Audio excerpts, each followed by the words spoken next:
Hey everybody, how you doing? I'm Pabs, a Rising VTuber and artist, and today we're going to be working on a little bit more of the comic. I made some good progress throughout this week. I'm not going to lie, my memory of this week has been a little bit hazy. Stuff has gotten pretty wild.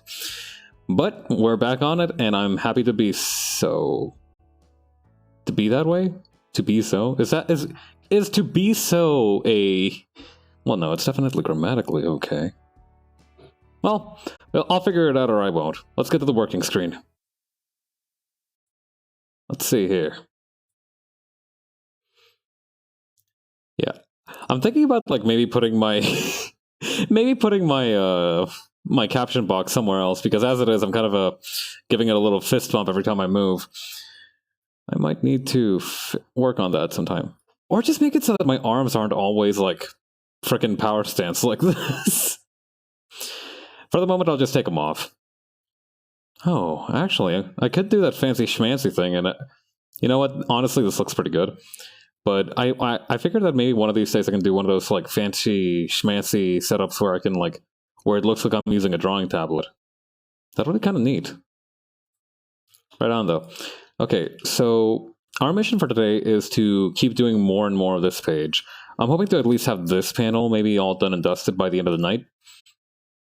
So, 3 things we're going to need. One, first we're going to need to merge these layers here. I made the background here. I basically went into page 7, colored that in, and then I had to do it again for this one because I actually forgot to make a non-compiled version of this. So that took a little bit of time, but I finally got it again. Anyway, now we're going to take this version. I named the folder Perfect BG, Do Not Fuck With. I'm going to copy and paste it just in case. I'm going to flatten that. And then what I'm going to do is... the floor here is on a different layer, right? It sure is. Okay, good. So then what we're going to need to do is we're actually going to need to use the poly tool selection to just select right outside of this pillar. I'm going to grab it like right around here.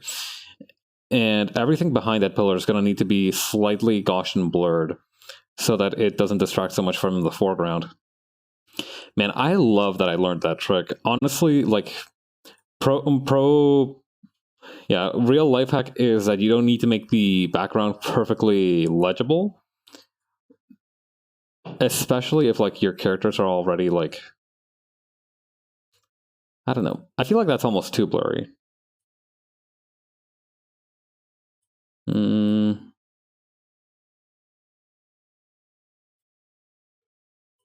I mean, how blurry can we go? That doesn't look so good, though.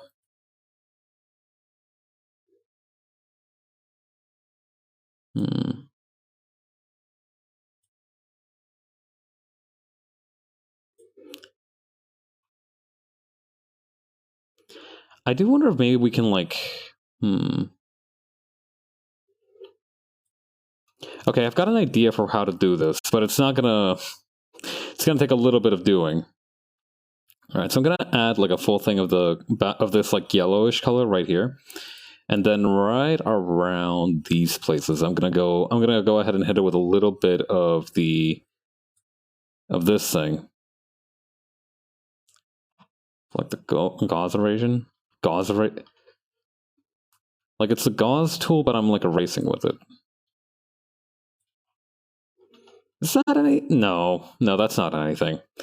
Oh, wait, actually, what might work, on second thought, is if I just blur the area around their heads more. Let's see how that plays out, because I don't know how well it's going to work, but it's worth a shot.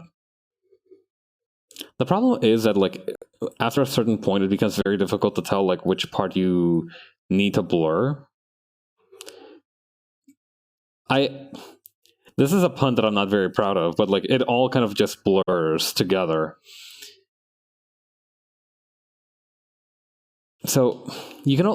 It's really only easy to tell when you, like, over-blur someplace. Like, if you have, like, something sharp to contrast it, but, like, that's difficult here. I don't even know if this is working at all, if this is doing anything.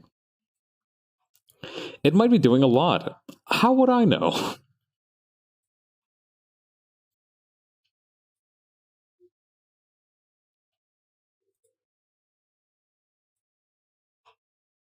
Hmm. Wait, actually, I might be onto something here.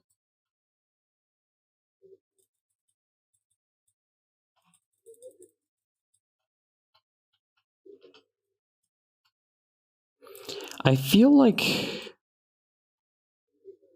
this almost isn't the right answer. I feel like there has to be a better answer than this. I feel like maybe... No, then what would be the right answer? Hmm.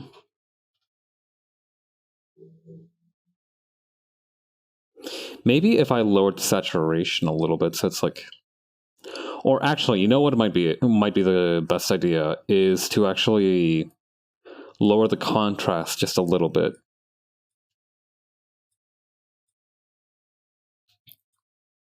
Like that. So that way their heads have a little bit more contrast. A little bit more contrast. And then just a little bit with the like eraser. This needs to have even like lower density as well. It's going to be a very precious kind of a balance that we need to strike.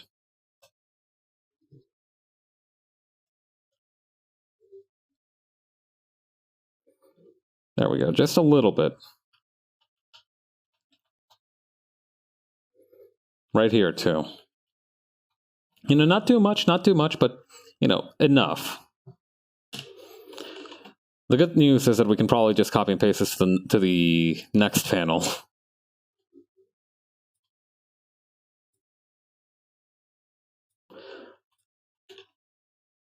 Right over here.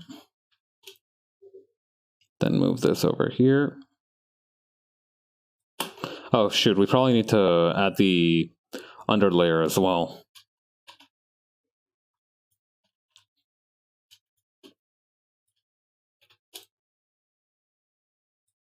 Did I raise this back up? I must have.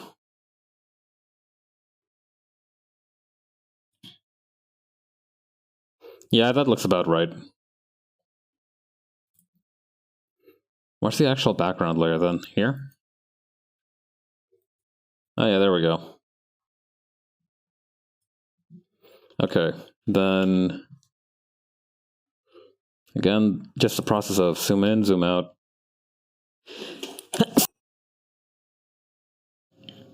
Sorry about that.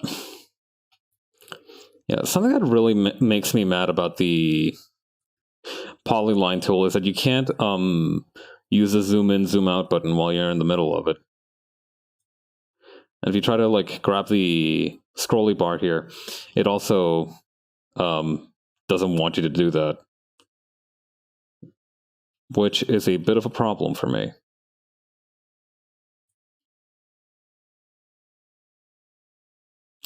So I just kind of have to keep scrolling endlessly and hope that I don't.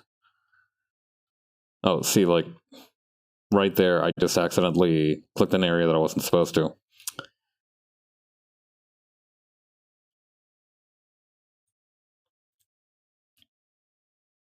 I'll grab this over here.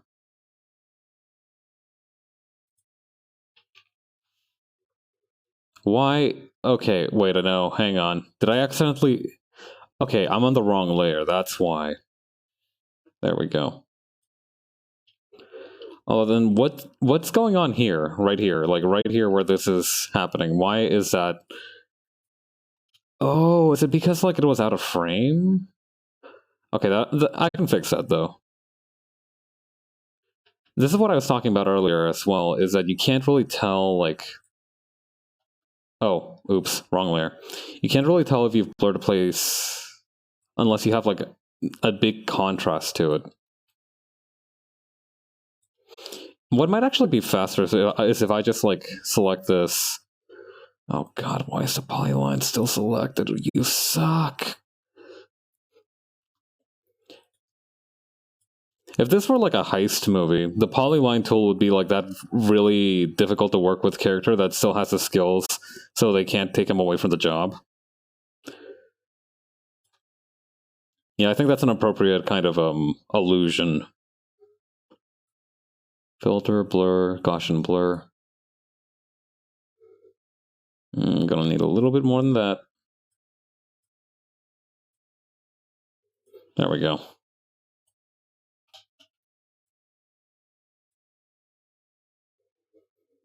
Okay. Then...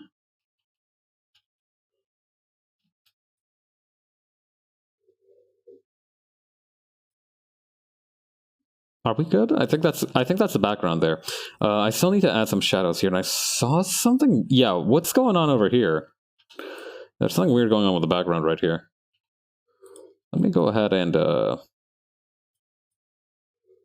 just kind of reach over and... Well, that's not what I meant to do, although that floor does look very clean now.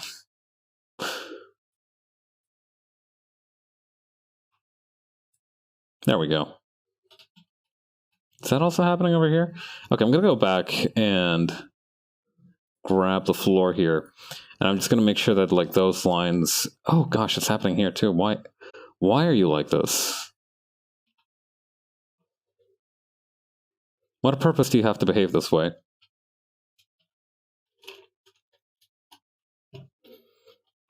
Oh, yeah, speaking of things that like, have been catching me off guard in the way that they've been behaving, I caught wind of that one... Okay, so...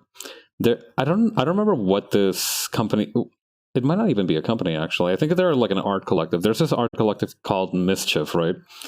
And they recently went pretty viral because they released a pair of boots that look like Astro Boy shoes, which I honestly find sick as hell. I like those things. I wouldn't get a pair for myself on account of the fact that they would reach up to my like mid-thigh area on account of how short I am, but they do seem pretty slick. However, apparently they're also releasing a new... Okay. Program my... Game? Question mark? So basically, the mad geniuses at Mischief have decided to make a program that lets you do your 2023 US tax return in the form of an anime dating sim. Now, I cannot personally vouch for how secure that is, because it probably isn't. However, I do remember going through my tax return. I went through my tax return for the first time this year, and I do remember like thinking like, man, this is kind of fun. But I didn't think about it like as a video game. Like, it asked me questions, I'm like, yes, sir, this and that. I'm honestly this is all to say that I'm honestly a little bit mad that I didn't think of this idea first, being that I have a background in accounting and also a background in being a weeb. So I'm a little mad that I didn't think about this first, but to be honest, if I tried to make a tax program, it probably wouldn't end well. Not for lack of skill or effort, mind you, but mainly because I recognize that maybe a dude with just a bachelor's degree in accounting might not actually be the most qualified person to make a comprehensive tax program for a country in which he doesn't live and hasn't studied the tax law of. That being said, since they've only got the American market covered, I could very easily make one. Easily is a strong word, but I could very well make one or try to pitch one for the Canadian system. I mean, hell, they could probably strike a deal with Genutax and make bank.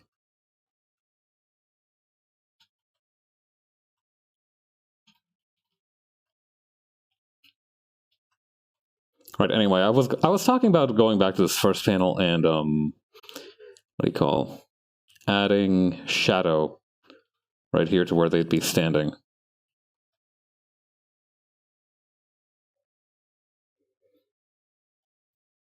Let's see. How about...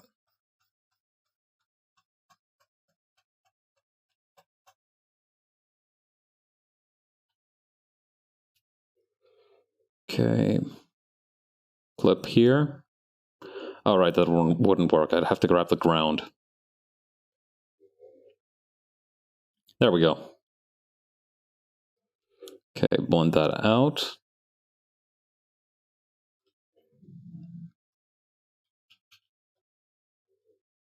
And actually, I'm going to stretch this out a little bit. We don't need to go super crazy on the shadows on the floor here.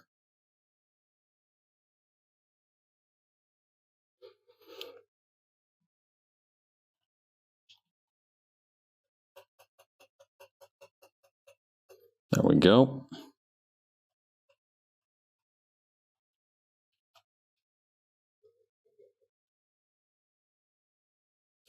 What I probably should also try and do is add a little bit of shadow to this pillar right here. If I can afford it. I say afford it. I think the better word is, like, manage it. If I can manage to do it. Being that I've already paid for the program, I imagine I can very easily afford it. This is not the right layer.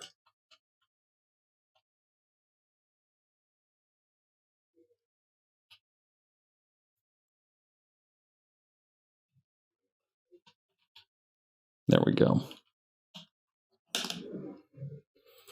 Okay. That'll do. Probably something similar right here, too.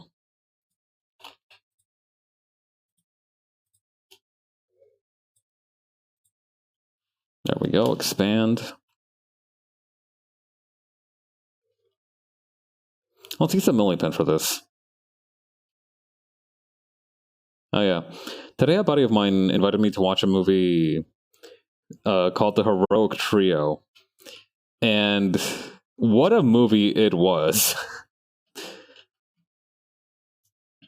I don't even know how to begin describing what's going on in that movie. It had a lot of cool kung fu stuff, which I personally greatly enjoy.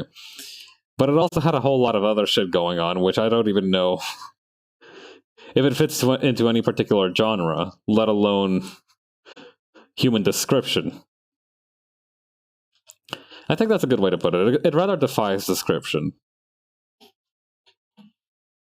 I enjoyed it, though. I had a good time. I gotta merge these layers together.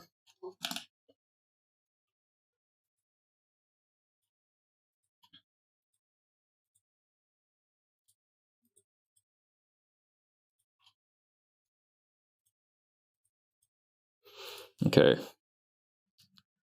Actually, come to think of it, I can probably just grab the same shade tool up here and then paste it down here. Oop.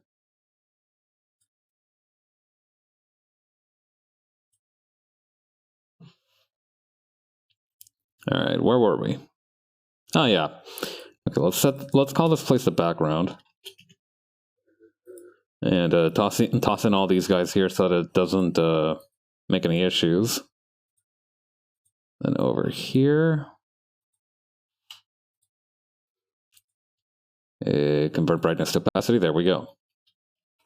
Oh shoot! I forgot to do the shading on the helmet in page 1 or panel 1. I got a little bit started on it, but it's not fully done.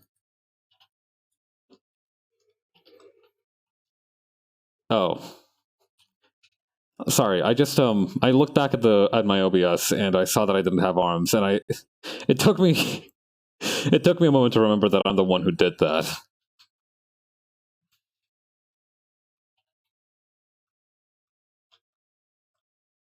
It's almost like the opposite of, like, when you go to find your glasses and then you remember that they're on your face. It's like a little bit of the reverse of that. I know exactly where my arms are, but I don't, like, I forgot that they were not on me.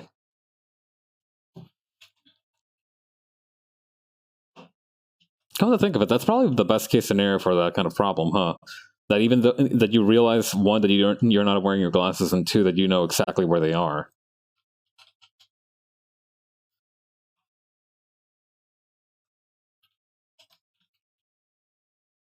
Let's see.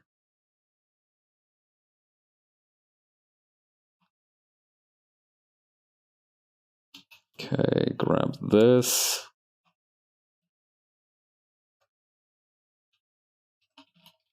And there we go.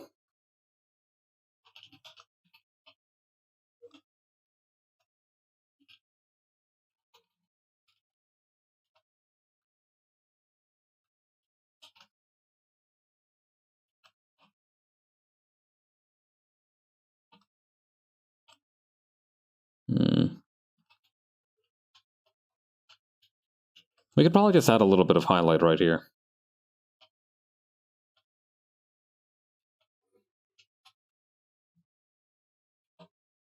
Oh, I missed a little bit here too. There we go. Let's add a little bit of a gap here.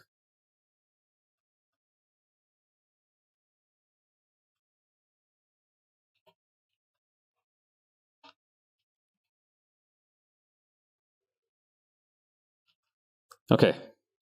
I think this panel's just about done, so we can move on to the next one.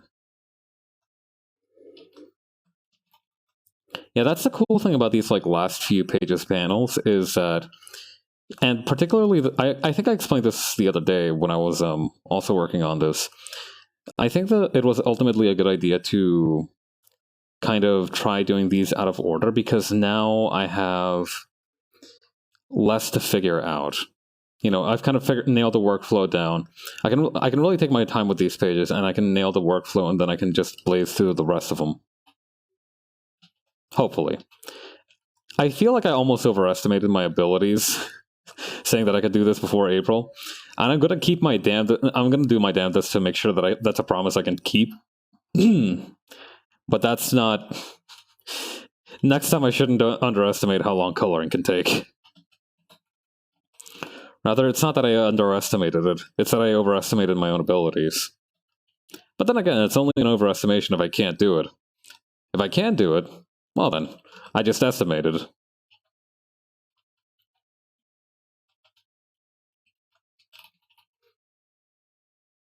I'm one of those people who would rather talk big and then get smacked back down to earth than not talk big at all.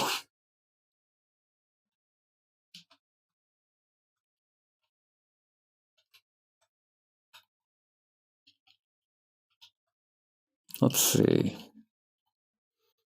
Yeah, it's like sometimes it is only because you overestimate yourself that you end up learning anything at all from an experience. Or rather, because you kind of like push yourself like that, you learn more. I think I feel like it's been a while since I've like done something like this that like really pushed me. And it's not good to push yourself every time, but it's good to do it every once in a while.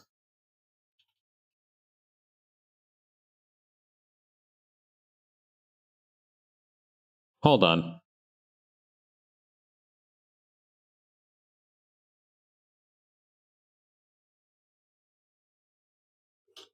Hang on a minute. This thumb's on the wrong side. Hold on just a second here.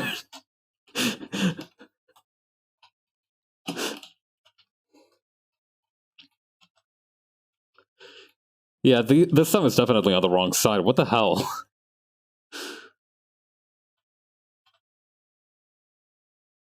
Good thing it's a quick fix.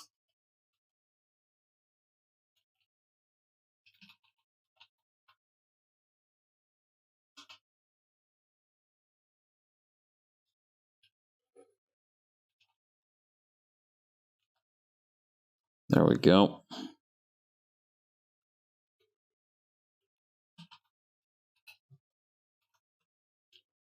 Perfect. Now let's go fix that on the original page too.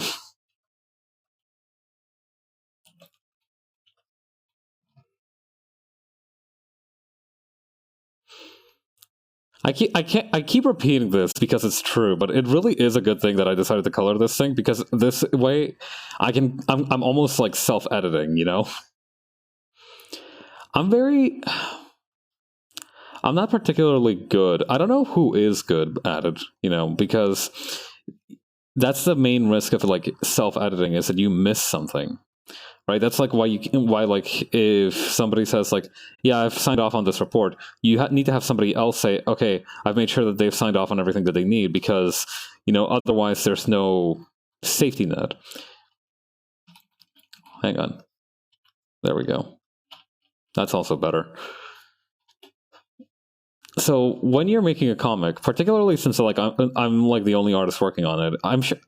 I don't know how it would actually feel like what the workflow of a comic that has multiple people working on it would look like. I'm actually kind of interested in seeing how that would work. Like, I can understand how it would work in like older comics or like traditional media. Like, I've read Bakuman, right? I know that there's like six different dudes. One of them does like, fills in the inks. One of them does the screen tones and everything. And it's all. Well, it's actually still quite a hellish grind, from what I understand of the manga industry. But there's a system in place. But I'm wondering how that happens in the digital age, because it's not like you can just hand the page over to somebody else. Like, what happens if you need to work on it too, right? Well, no, I think I might be overcomplicating it. Like, that actually does sound like it could work. It would just require a lot of like using Google Docs or something,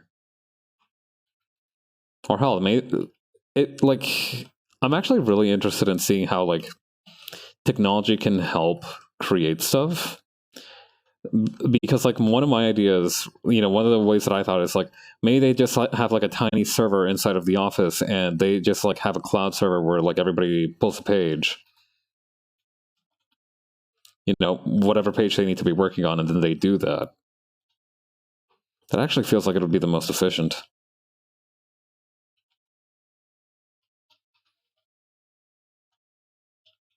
Then over here,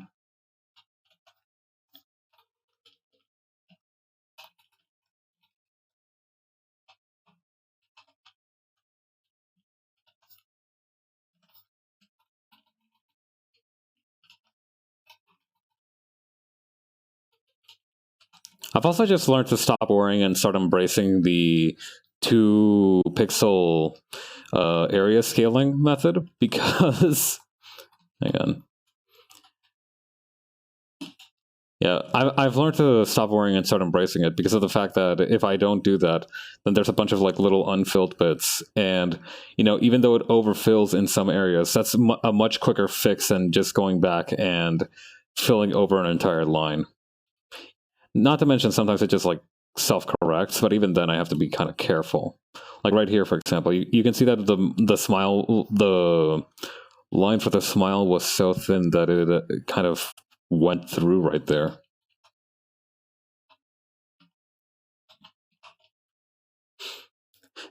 Now, I've heard about smiling thinly, but this is ridiculous.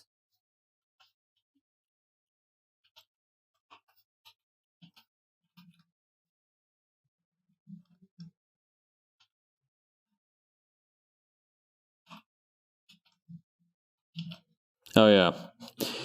Have you guys ever like okay? Have you guys ever read like one of those like rather obviously clickbait news things that say like, oh yeah, now like Gen Z is calling something ridiculous, and you're like, what? No way they do that. And then you look at the article, and it's like maybe a sample of like 2 or 3 people, or like maybe it's just like one office out of like 5 million that does it, and you're like, oh okay, so you're just blowing stuff out of proportion for clicks.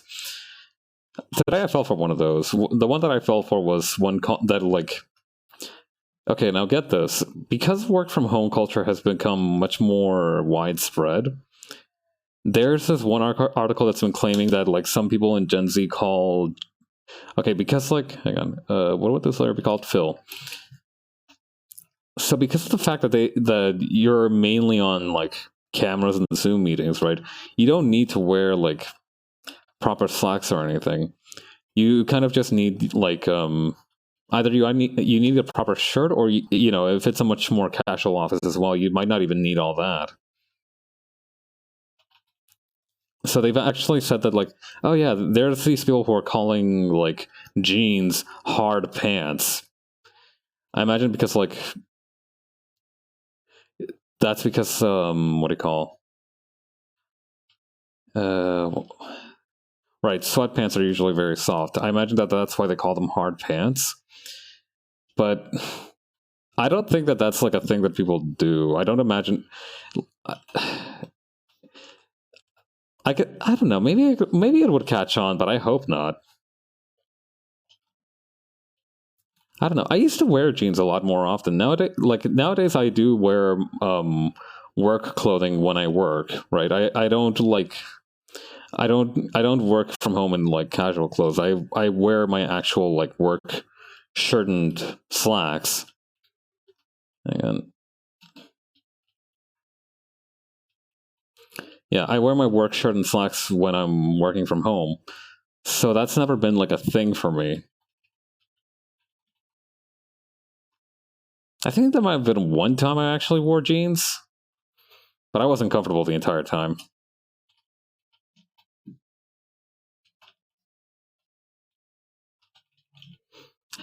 Psychologically, I mean, not like physically. Jeans are very comfortable.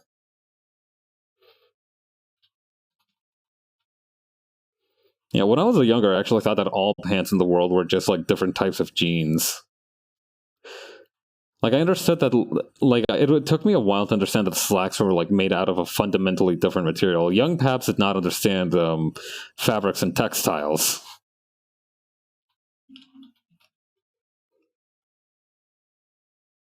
Yeah, because like I only ever wore jeans. I mean I had shorts. I understood shorts, but like I didn't like I thought that jeans were like a whole different thing.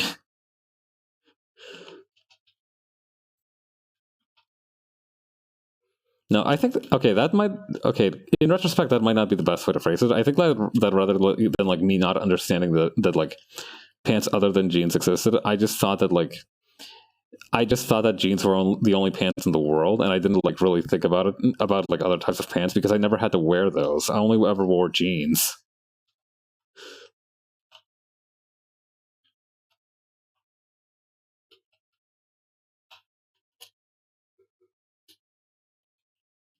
Yeah. To be fair, that's still like a like one of my traits is that I just don't wear. I don't know unless it's like my work slacks. I don't really wear non-jean pants. Non-jean pants. Is that okay? Is that a phrase?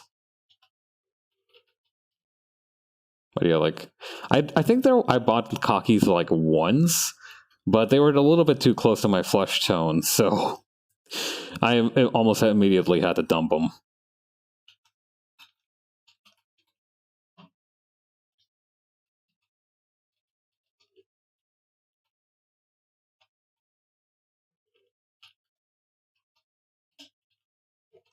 Let's see.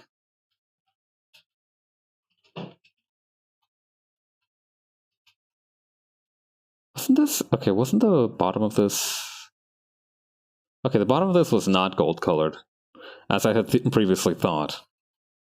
That's weird. I could have sworn that this was the bottom thing of this was like gold colored. Did I just Mandela affect myself on my own design? Jeez.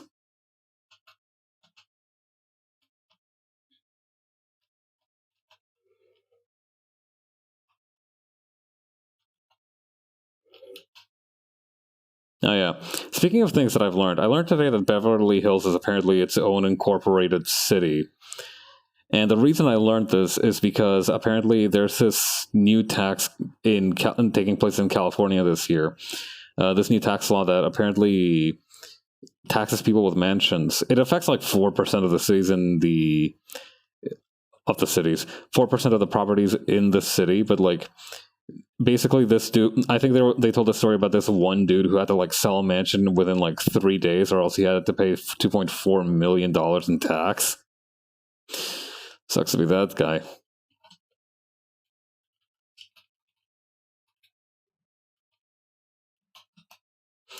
Funniest dude I can think of that just occurred to me is a dude that like advocates for the abolishment of like private property, but only because he doesn't want to pay taxes on property.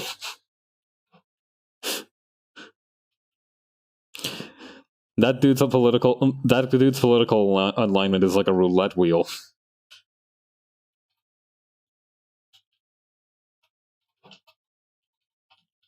Let's see.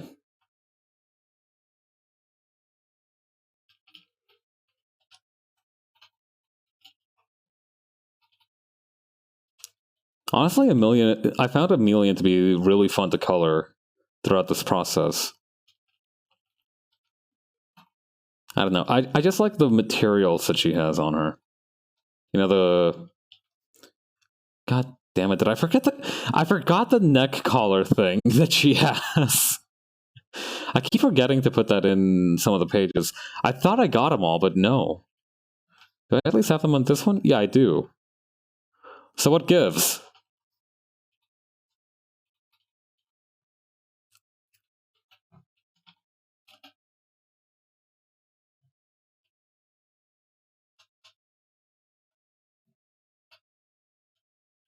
There we go. We might as well add a second line here.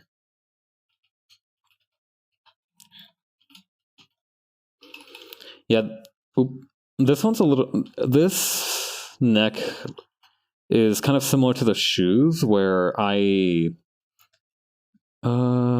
Wait, no, the shoes, it's the... Wait, no, yeah, the shoes... Never mind, I forgot... Never mind.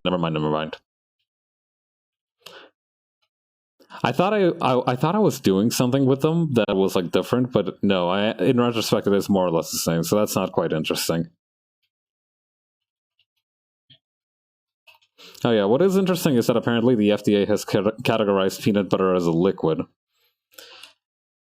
There was this one dude who had like a testimony on the news here of that, which was like he was going through airport security and he had like a jar of peanut butter, and the security guy like made him dump the peanut butter, and he was like, "Remember, sir, no gels, liquids, or aerosols." And the guy was like furiously asking him which one of those he thought the peanut butter was, which I think is very funny. I could have very easily imagined peanut butter being a gel. I feel like gel should be one of the natural states, along with like gas, solid, and plasma. Every time that states of matter outside of the normal three get in the mix, you're dealing with some fucky shit. Like, honestly, I think I saw like a blurb of Wikipedia, right, on the states of matter. And like solid, gaseous, and liquid were like 3. And then they had like a whole bunch of subcategories for the rest of them. And it was like a long list of subcategories. Like, it was comprehensive.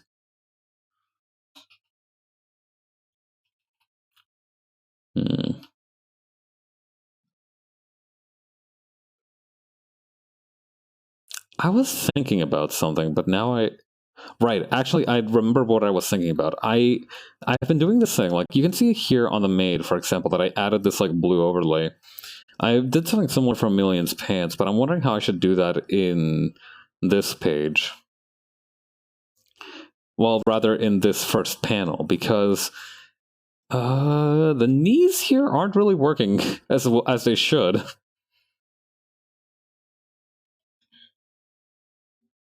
Wait, no, hang on, I think I got it.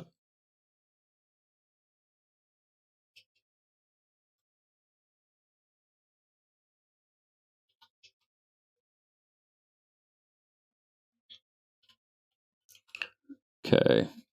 Then use the hard eraser. I am doing this on the completely wrong layer. Oops, I guess? There we go.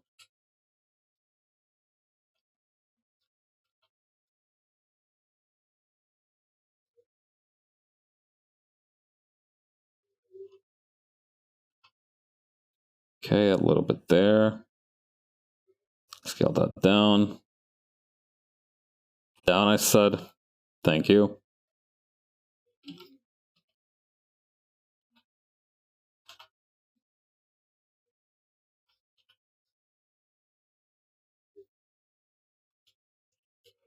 Yeah, I think that works. Or actually, hang on. I'm gonna shrink that by another 3 pixels.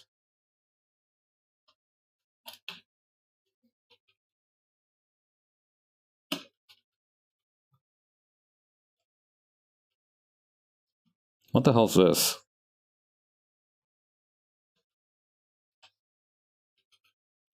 There we go. Okay. I think... Wait, no, then oh, wait, hang on. I know how to fix this.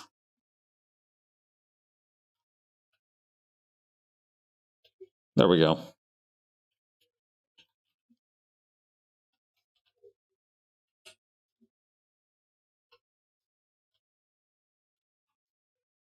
Like that.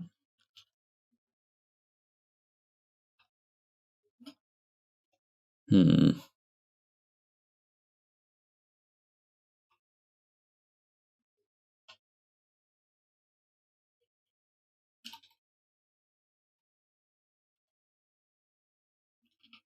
I think this works. Alright, let's go apply that to the second panel. Like I said, and this one's going to be a lot easier since you have a much better picture of like where each leg is. Shrink that down. And one more time. Okay.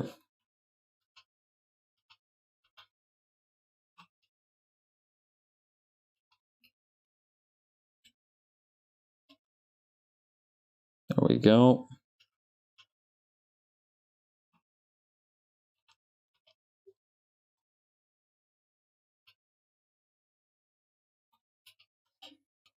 And over here.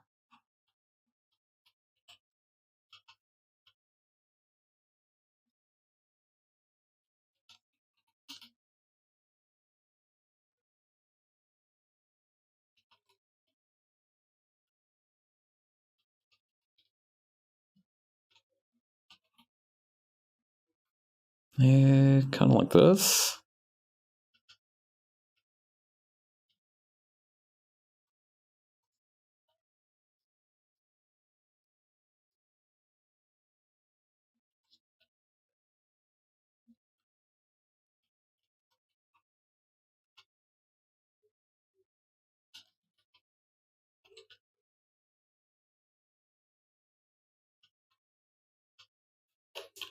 There we go, kind of like that.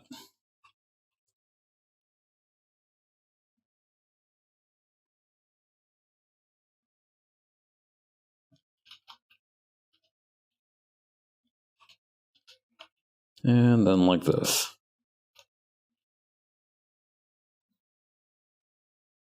Perfect.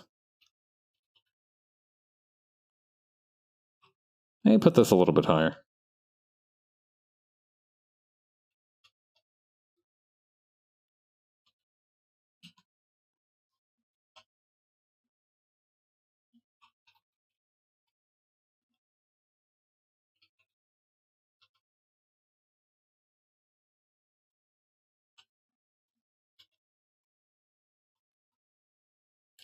There we go. Thankfully, I only really have to do this like one leg at a time, and just a little bit for the top bits here so that they don't look out of place.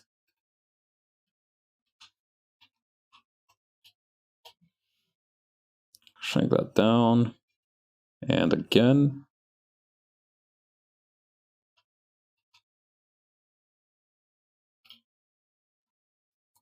Yeah, it's not too complicated, thankfully. Well, man, let's do this part up here.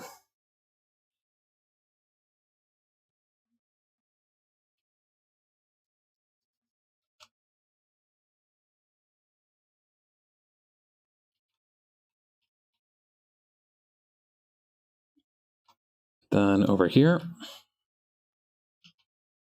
I think we're just about ready to start shading. Yeah. Oh, I also learned about the other day about this building in Beirut, right? So the story goes, there were these two brothers who inherited a plot of land from their father. Very typical stuff up to this point. But the thing is, one of the bits of land, due to like some construction that was happening, the land was disjointed, and they were squabbling over basically like who gets the big cut and who would have to handle the little cut, because the little cut was basically overtaken by city planning, and it left like a very awkward, very small patch of land. So one of the brothers, brother B, let's call him, said like, fuck it, I'll take the land. You can keep the nice big piece. And the brother A, who I imagine at this point was feeling rather relieved, said, wait, really? And brother B, quite like, and I imagine he's like looking into the camera like The Office. He goes like, yeah, for sure, trust. So Brother B goes ahead and takes the land as promised, and then he builds a very flat but very tall and very wide building. The building is fully functional, but like from the side, it basically looks like a wall. So this wall of a building was constructed in such a way that if Brother A wanted to like build something facing the ocean, he would have to like get blocked by Brother B's building. So he was kind of out of luck, and he was like, "Fuck! No, he got me good." Or I don't know. He would have been cursing in a different language. I don't know what was going through his mind at the moment. But I imagine the brother who chose a smaller, shitty piece of land was like, "Haha, yes."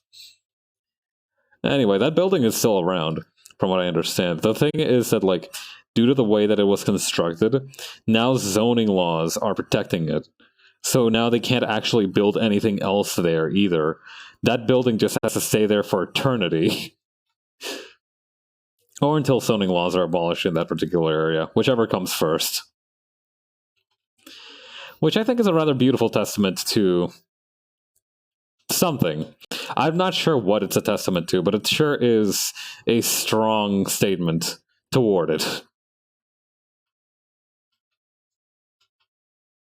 God, imagine being that much of a hater. The only comparable thing that I can kind of think about is the spite fence in San Francisco.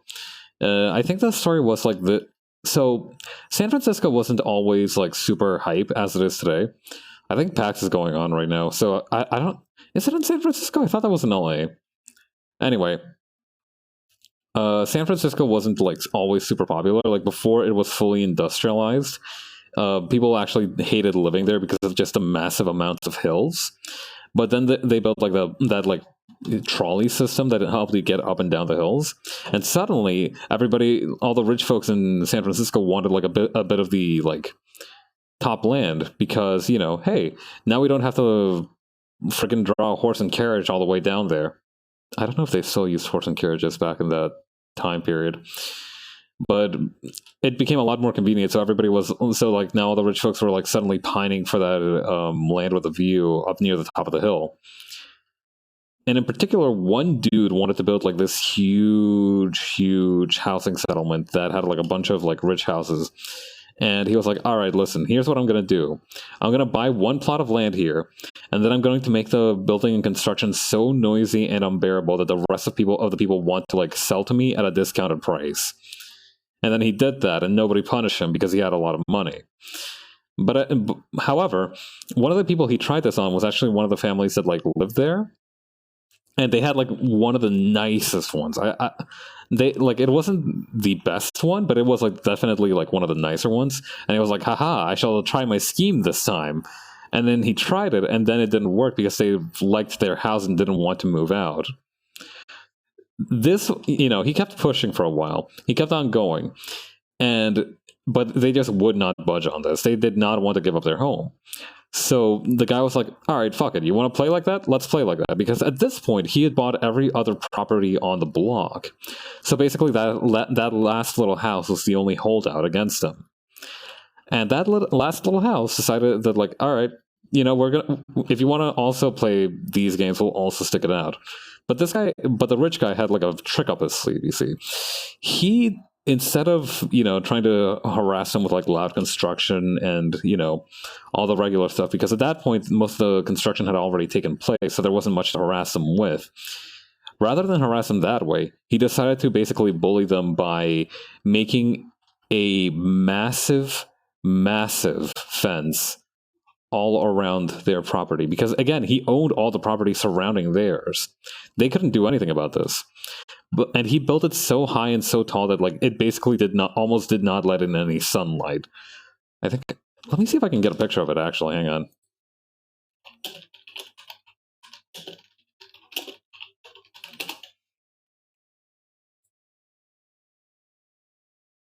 Come on, where is it?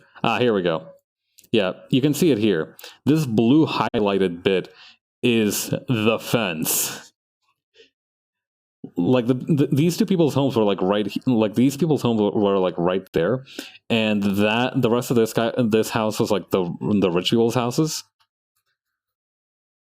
Actually, I don't think he was like a land developer at all. I think he just wanted that bit of land, and he managed to buy out all the houses except the one there. But yeah, that's how the rich guy got back at them, and it was pretty sucky. But I think like eventually, one of them died. Yeah, that stories like based around spite usually end with like, and then one of them died, and then usually whatever happens kind of gets resolved, respectfully or otherwise.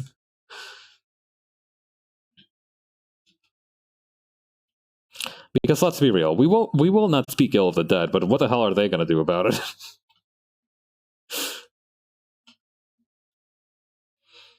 But yeah, I think eventually like it did get wait, is it still no? If it was still up, it would have like modern pictures. But yeah, that's the story of the San Francisco spite fence.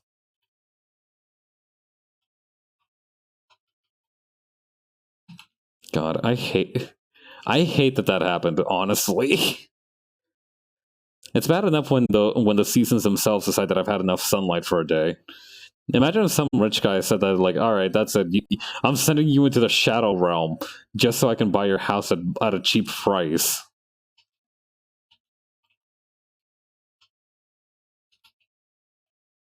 Owning property just builds you different, I guess.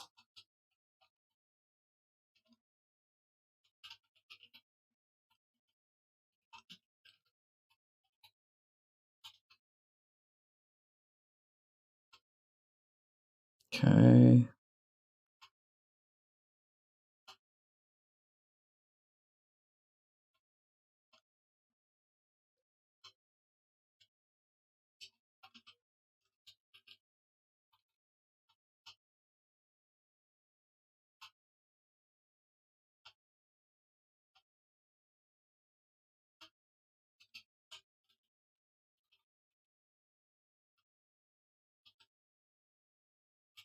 There we go.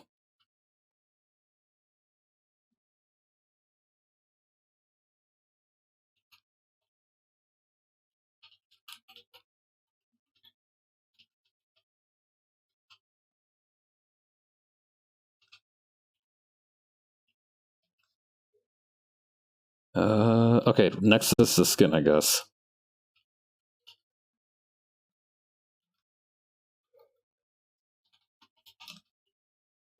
I wonder how. I wonder if there was like an equivalent thing for like the Wild West to do something like that as well. I imagine there must have been. Like I remember there. I think that it was like for a railroad or something, or probably like oil prospecting. I remember there's like a Wild West category where like a rich dude tries to buy out a small ranch or something because like there's oil or like buried treasure in there.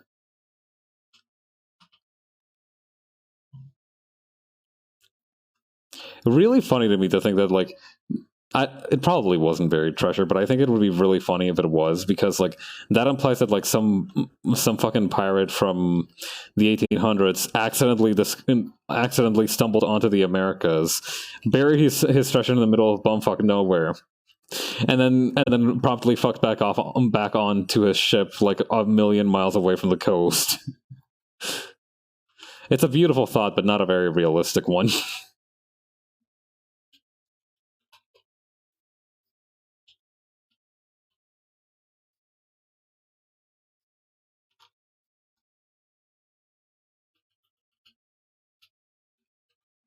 Okay, then over here.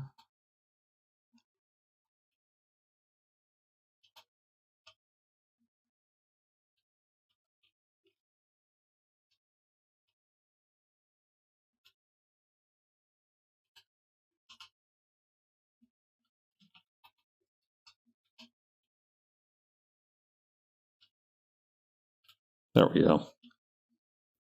Is that okay? No, I'm still missing a couple of things from for a million, like the bandana and the. Hang on, I'm gonna curve this to the curvature of my hand.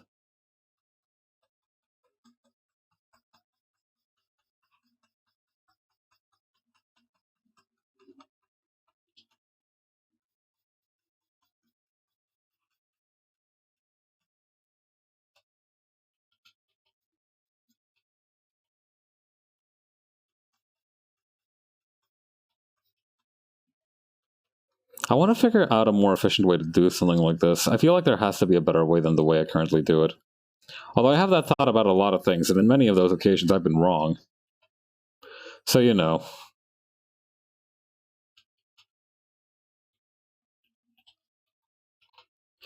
One way to get more efficient is just get good enough at what you do that you just do it very fast. So I think I should try to aim for that one. Because even if there is no method to get faster, then I'm still already very fast. And if there's a method to do it faster, then really there's nothing to lose.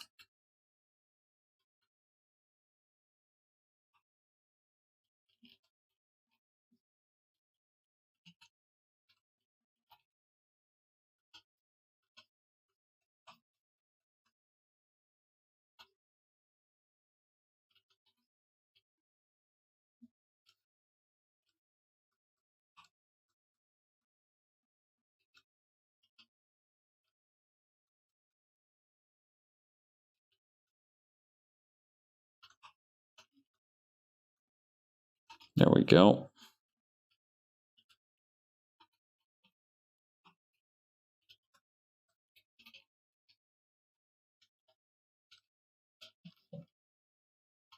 Oh no, it's very... Okay, no, the line here is fine.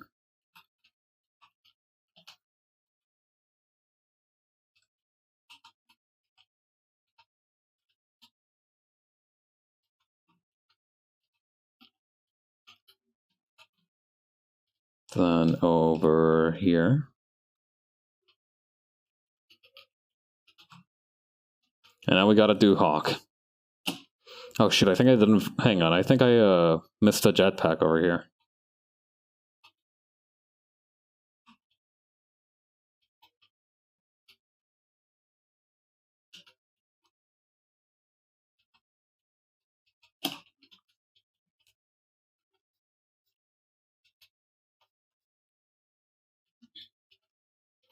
I think that's the only thing I missed, though. I guess I could add a little bit of the, shine to it.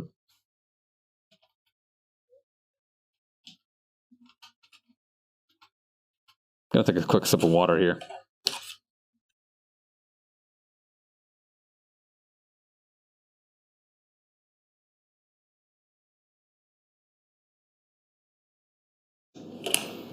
Right on.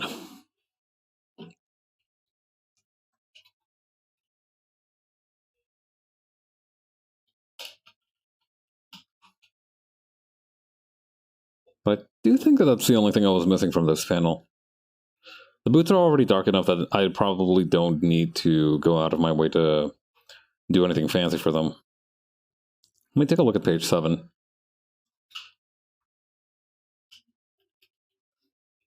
Yeah, nah, they'll be fine.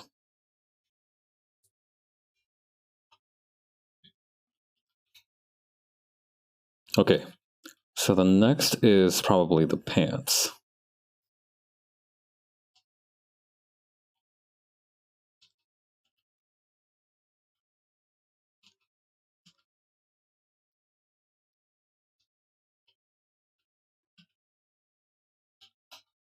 Let's see.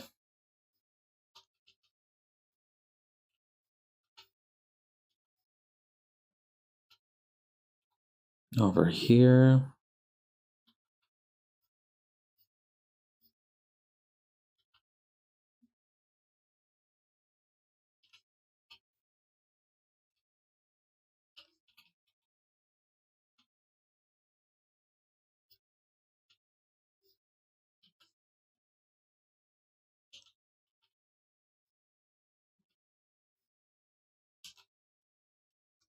There we go.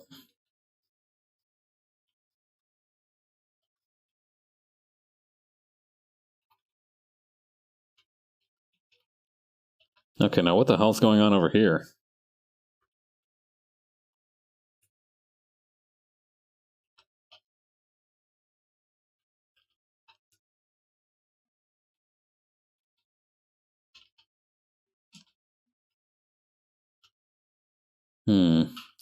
Although I guess I could add a little bit of an effect here to, like, make it look more...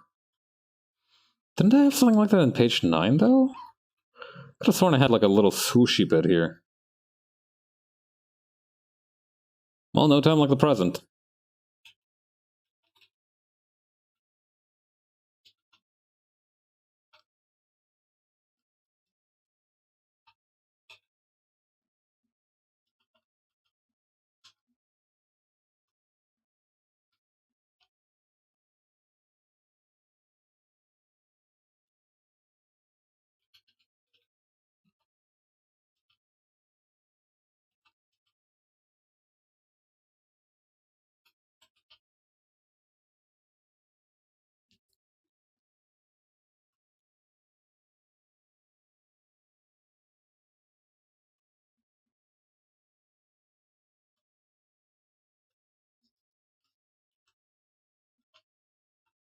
Okay, then over here,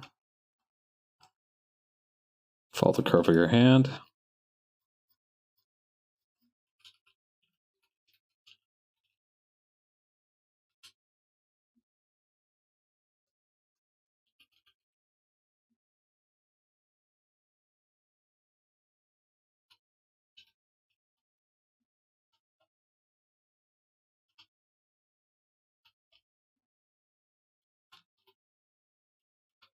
Yeah, just dusting yourself off a little bit. There we go. I can probably close the spite fence. I'll handle the little effect on there soon. Yeah, the other good thing about like having this black and white perspective is that excuse me, crept up on me there. The good thing about having this black and white perspective is also the fact that now I can, I don't know how to put it, because it has like that high contrast feel to it, I can actually put a little less thought into the shadows because I've already done the heavy lifting, so to speak, with the black fill. So the rest of this is just me kind of like basing it off of that. How do I put this? It's kind of energy efficient.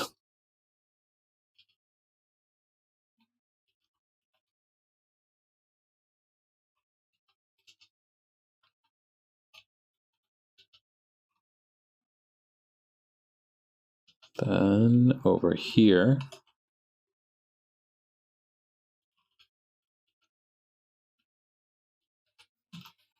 right, the jacket.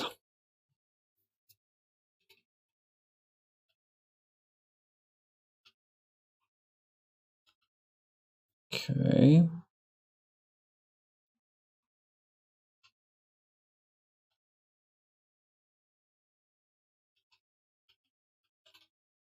There we go.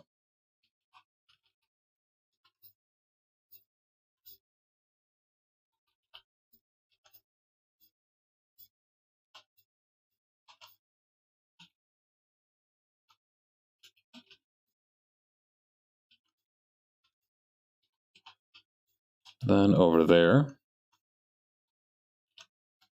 watch this bit here.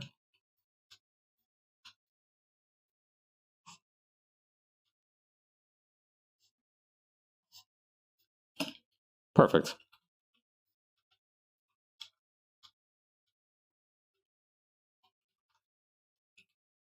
Okay, then over here.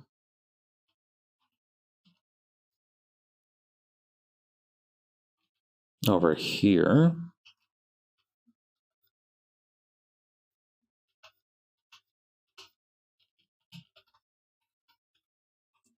Okay.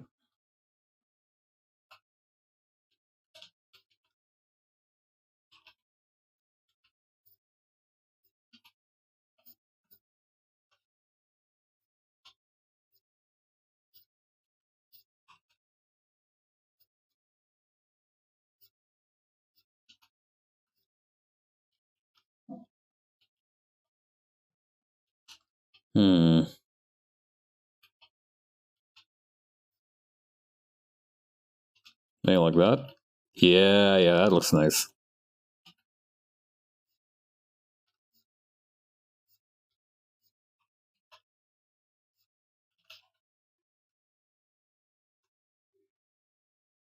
There's a little bit extra over here that I need to trim. There we go.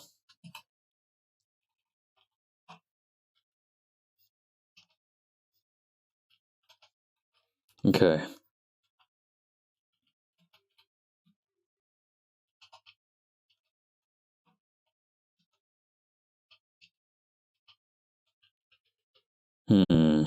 Then after that,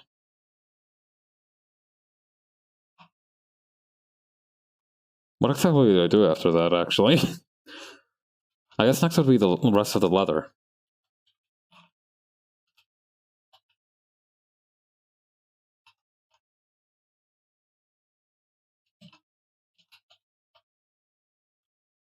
There we go.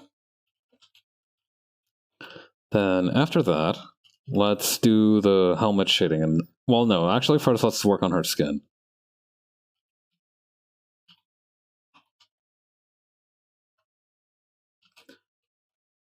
I think I might have made this like skin shadow tone a little bit too red. Like it looks a little burnt.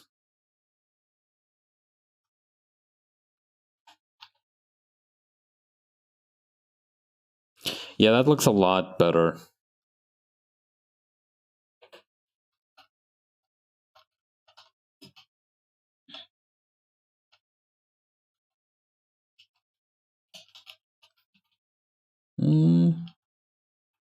It's not too big of a difference. I don't think I need to go back and change everything for that. And in the more actiony pages, like in this one,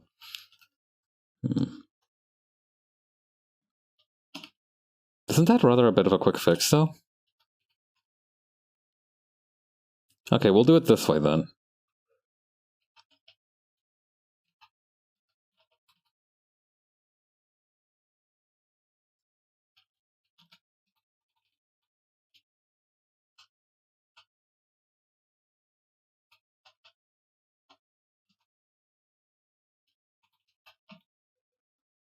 There we go.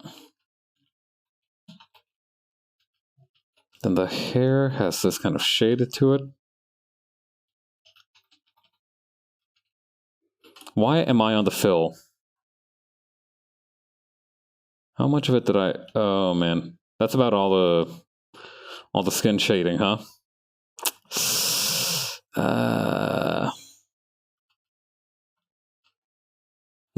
No, we'll carry that forward.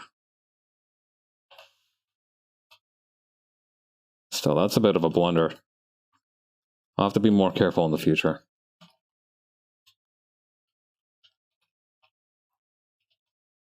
The reason I'm always so uptight about doing stuff on the right layer is that you never know when you might need to go back and change something. Right? Because take for example the fact that I have to color these now, right? If I had done everything on like one layer, which I could have since it's monochromatic, I still retained the ability to do it in color. I had those preparations in place, and the only reason that it's as easy as it is, as I'm finding it now, is because of that good layer management. You never know when you're going to need to change something or go back to something and improve it. That's why I'm always like super paranoid about it.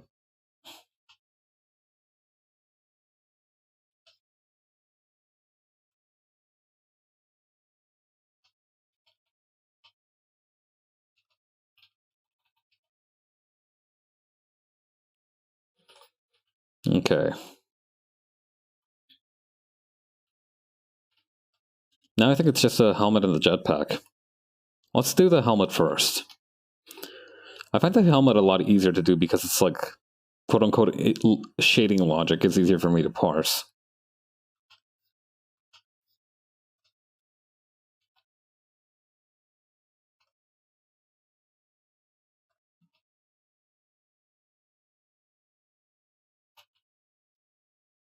There we go.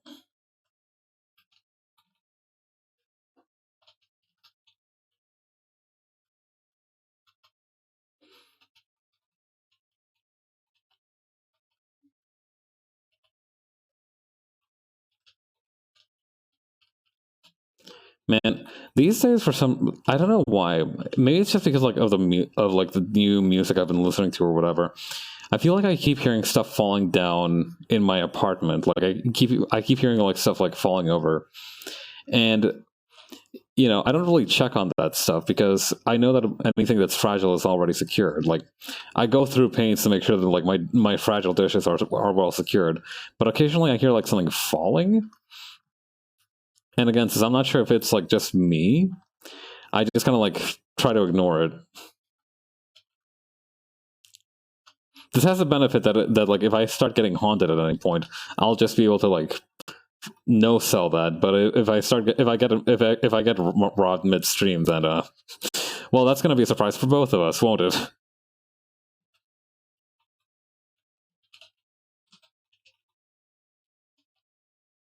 There's pros and cons to everything, you see.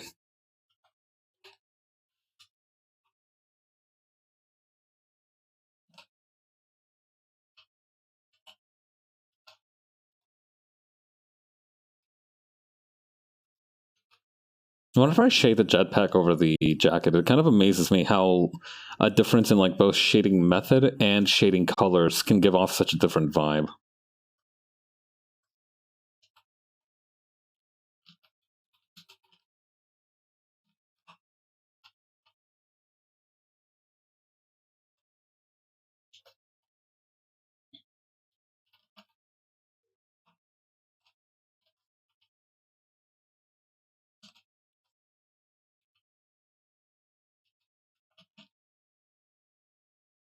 There we go. And we'll add just a little bit of this here and there.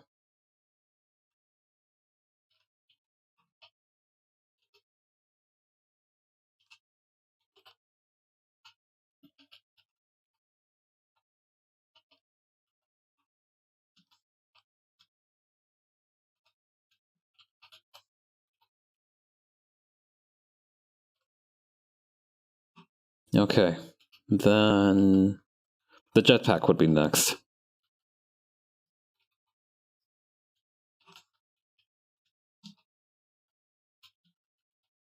Yeah, the jetpack is a lot easier to figure out, but only for the wings. The rest of it is busted.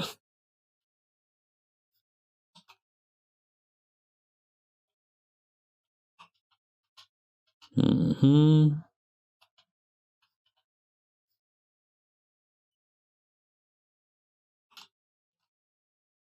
Okie dokie.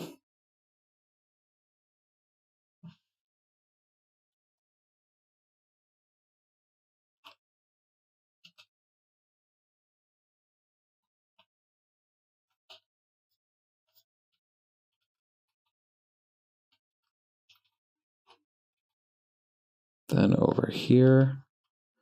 Yeah, the good news is that I've more or less figured out how chrome shading works.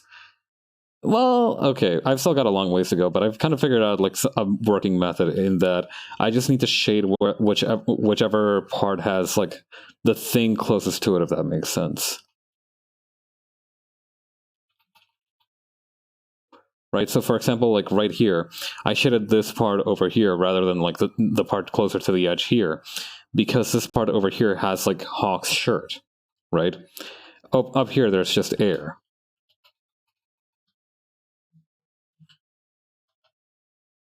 Actually, by that logic, this would go like this.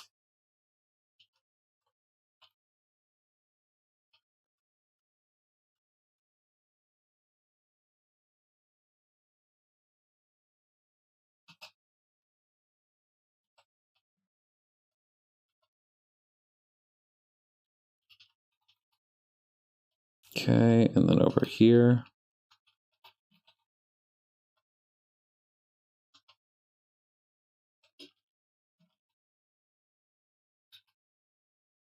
Then after that,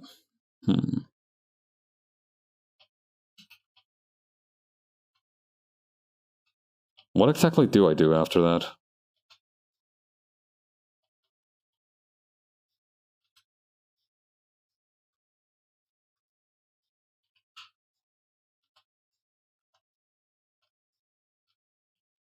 That'll do.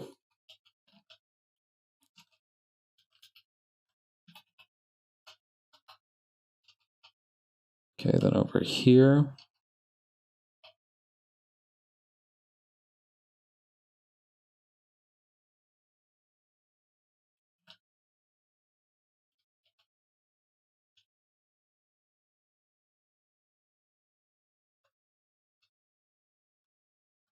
Yeah, this will work.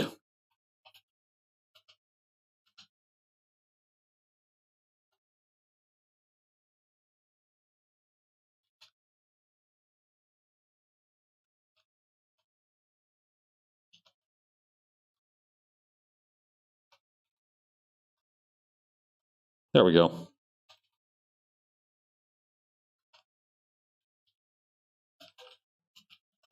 Then grab the light source or light source color.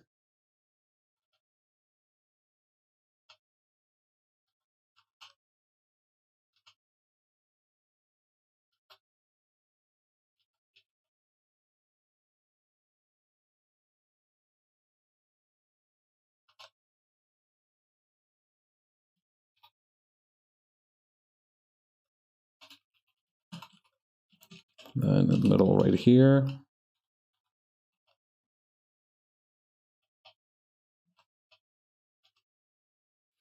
Okay. Is that all she wrote? I think it might be. Gonna take a little break to stretch my wrists here.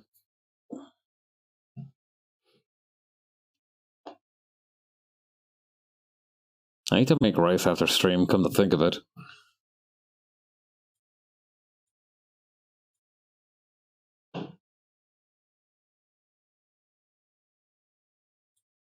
Alright, where's my background?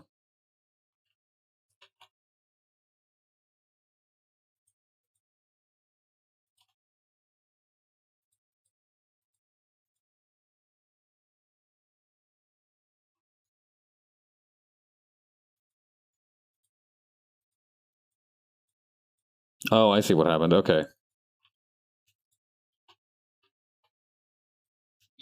Okay. Where is this thing? Oh, there we go. Hey, that's actually pretty close already in terms of size and shape. And also position and location.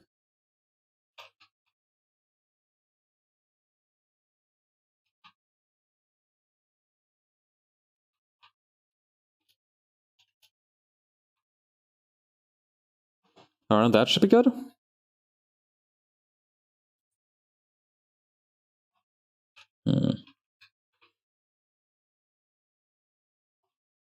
This should be good.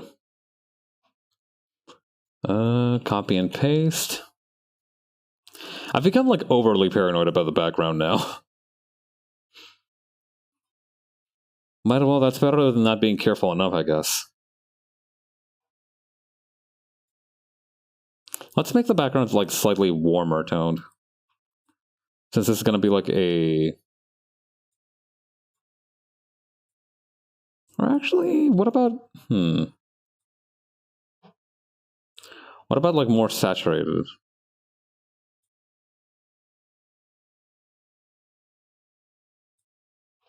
Alright, filter, blur.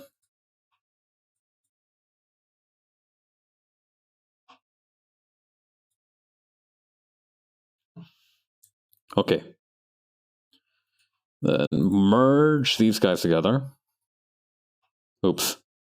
Not what I meant to do.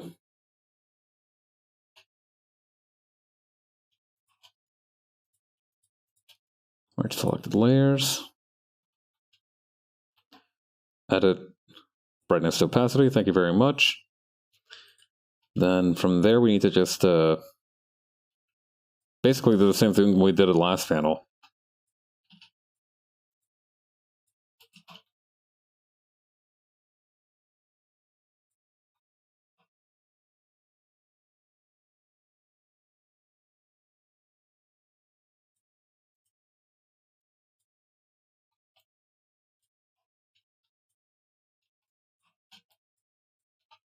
Okay, then from there...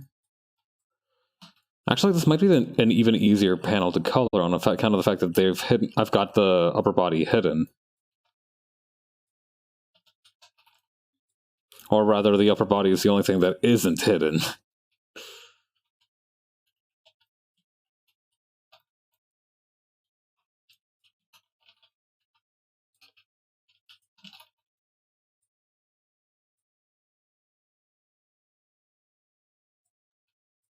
Okay, grab this, grab this.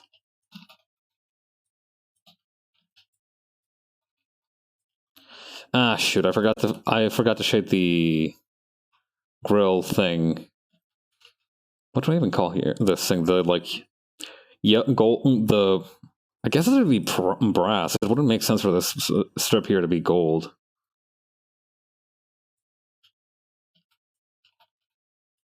Listen, we'll finish coloring the flats and then we'll go get the gold. And I need to hurry up, or else I'm going to forget that I just said that.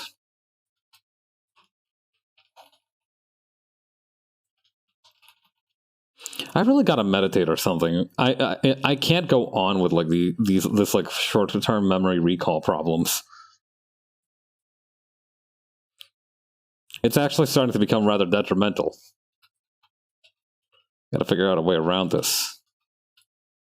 I could just start making sticky notes, but I already do that. It's a bit of a pain to do those midstream. What I need is like a brain safe state. That's what I need.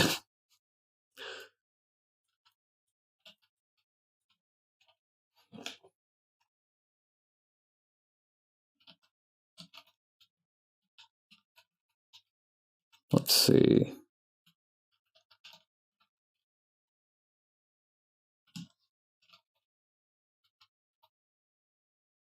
Yeah, tongues are usually very pink.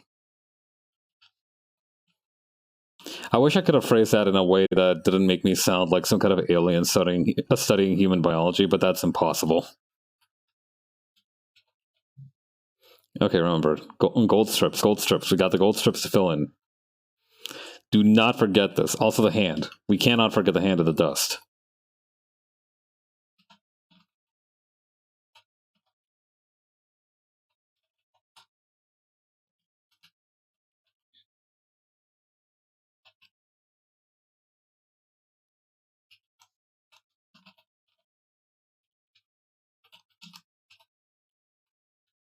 Okay.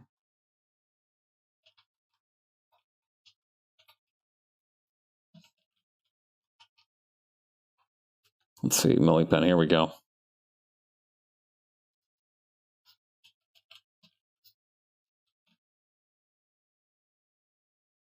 Oops. It's been a while since that's happened to me, actually. Ever since, like, I did that with like a hawk skin tone too, but I. Ooh, why do both of her arms have a bangle in this one? Ay, Dios mío. You know what? Fuck it. I'll just fix it. I'll fix the grill now, and I'll worry about all that mess later.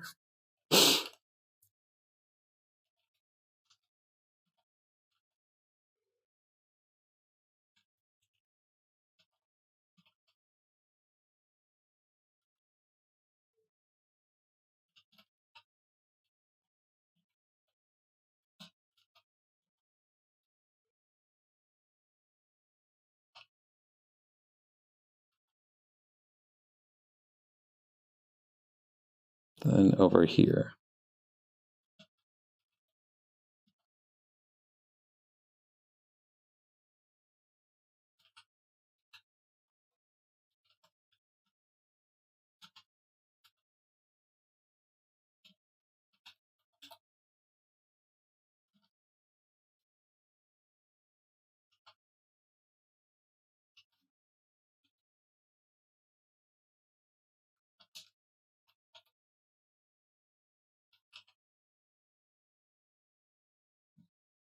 There we go.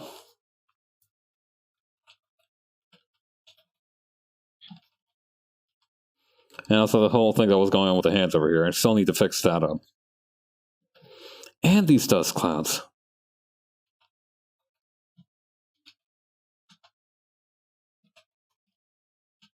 Even though I'm in a hurry, I can't get sloppy.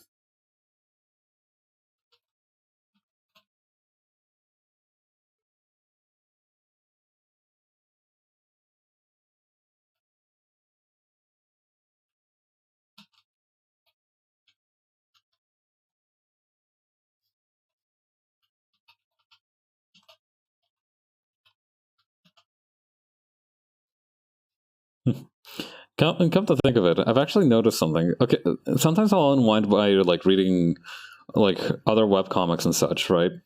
And like nowadays when I notice like a color error or like a small nitpick, like before I would have been like, huh, I guess I forgot to do that. I'll be like, okay, I'm going to pretend I didn't see that because I think like that's like as an artist, if somebody notices me fumbling something, the best thing you can do is pretend you didn't see shit.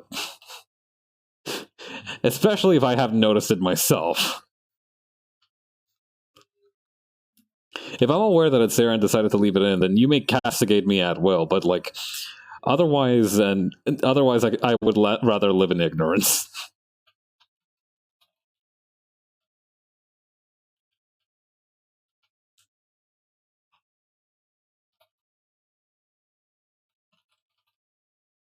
Right, anyway.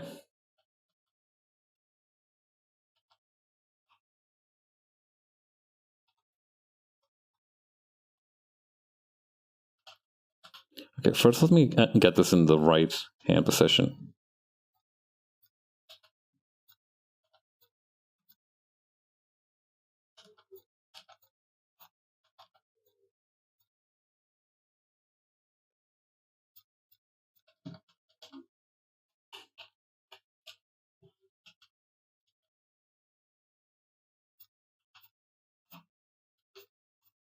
Okay.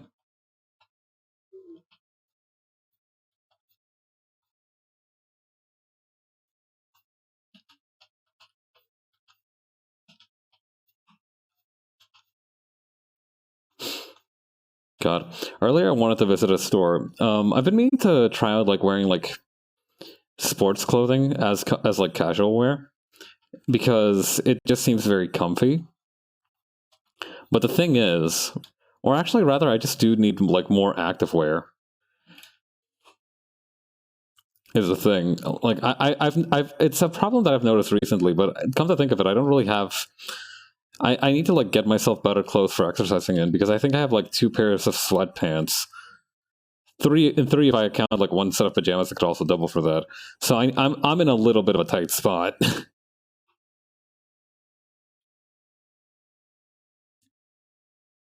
Not to mention, activewear is just really great to wear during the summertime, on account of the fact that it's already made for sweating. So you're basically halfway there.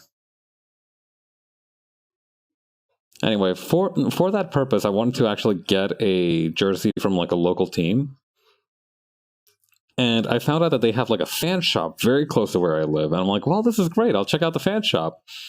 So I like go to, I run some errands and I go to the fan shop, and right as I like kind of arrive on the scene, I like a dude is like walking out and like he's like locking up the door, and I like read the sign that it says like closes at 3 p.m., which is exactly the time that I arrived, and I'm like, wow, this dude is punctual, right? Like it's one thing to say that like, okay, yeah, you work 9 to 5, but like, between this and that, you almost always end up spending some additional extra time there. But this dude was like, nah. The store closes at 3. I am out the door by 3. Good for him, honestly.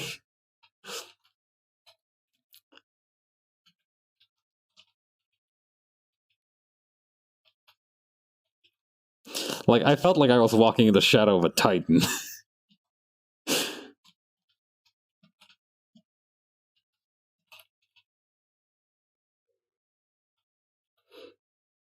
Obviously, it takes a lot of guts to work hard, but it also takes a lot of guts to, be put your foot down in terms of your time.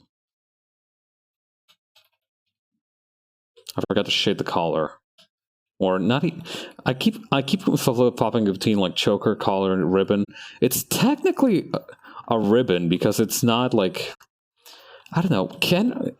Is just like any neckwear like this just automatically called a choker, because that somehow doesn't feel 100% correct. Then again, that could be just my like own kind of precognition of what a choker is. I don't know. When somebody says choker, I imagine like one of those like very punk rock ones, right? With the spikes and everything.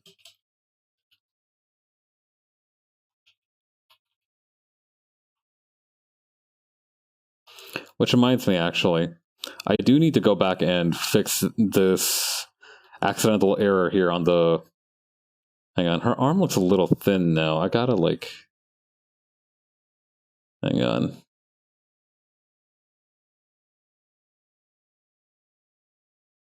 Lower the strength quite a bit.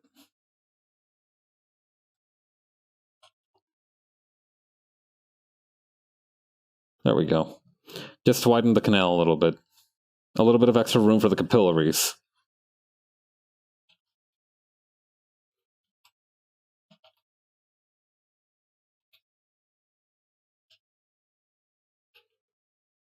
Yeah, given how much stuff is inside of us, it's kind of incredible that like we can fit everything in there. The human body is a miracle.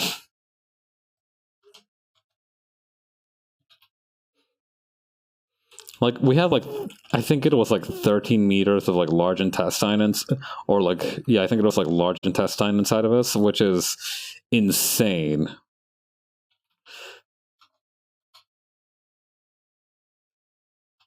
We have like a thing inside of us that's like longer than some apartments are like in diameter. Nutty.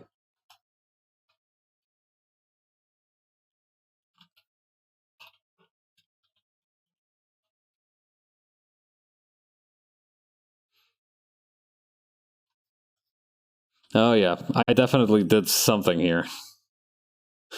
What in God's name happened so that I drew two bangles? How tired was I?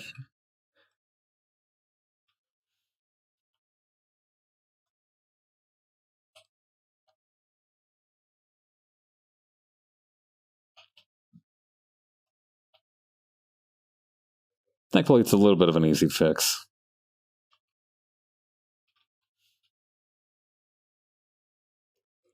And while I'm at it,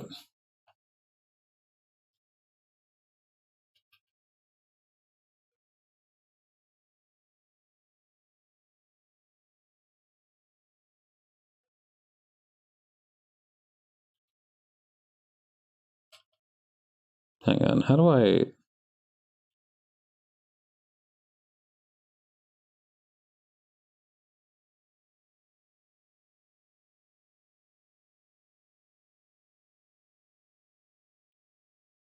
There we go. Well, no, that still leaves a little bit of like a trail right here.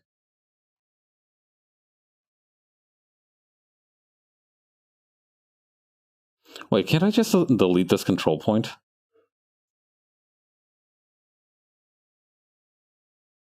Oh god, what have I done? Alright, let's try something else.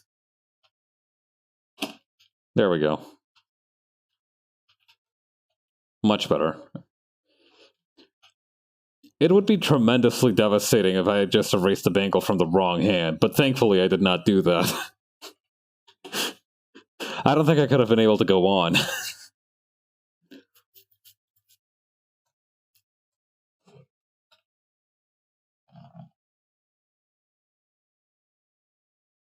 Let's see. Fill. Shade.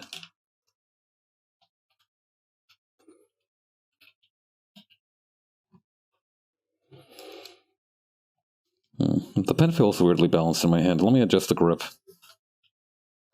I really ought to go out and find myself one of those like proper like pen grip apparatuses, apparati, to like, you know, replace the like little ad hoc one that I have. But I don't know if they make those for tablet pens. I mean, they have to, right? Like, there's no way they wouldn't. That would be like a huge missed opportunity. I just hope I don't have to end up with like 3D printing one. I feel like if I had like gotten more into 3D printing, I would be like a completely different person at this stage in my life.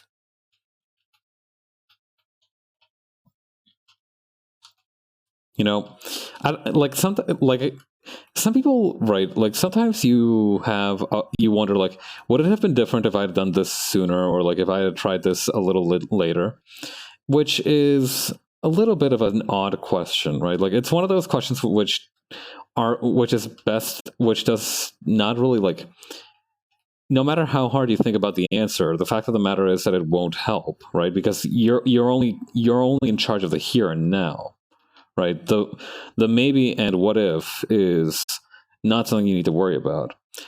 However, like I have very clear points in my mind where like if I had like done something different or like had something happen to me at like a more like at that specific point in that time, I know my life would have been completely different. Like one of those, for example, would have been me like if I had read Slam Dunk during high school rather than university, I know for a fact I would have tried to join my high school's basketball team, and probably gotten my ass whooped because I don't. how do I put this? I've never played like a bunch of sports, so I'm not familiar with the rules. I probably would have gotten the floor wiped with me. At least in the first couple matches.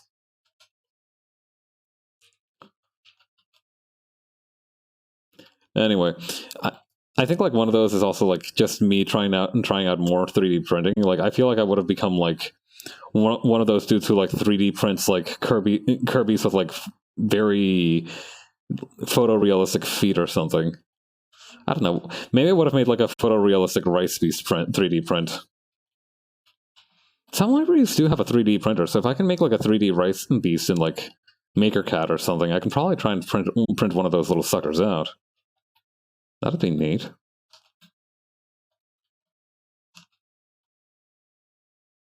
How much does a 3D printer run these days anyway? Solving hunger by 3D printing rice. That's right. Hang on, 3D print. Do they sell these on Amazon? It's worth a shot. Holy shit, they sell 3D printers on Amazon. Huh. $300. You know what? That's not bad. $300 is a lot less than I would have expected it to be. I mean, how big is it, though? What'd that 3D printer do? Okay, dimensions 22 by 22 by 25 centimeters. Oh, wow. Yeah, no, hang on. Hold your horses. This thing is like two rulers by 2 rulers big. So, wait, hang on. Where's my ruler? I need like a... Hang on, where's... I don't have a ruler on hand, but like 30 centimeters is not an insignificant amount of space. Like, obviously it's tiny still, but like that's not... Wait, hang on. Okay, 22... Okay, so... Huh, okay. So it'd be about the size of like a decently sized sketchbook, right? Like,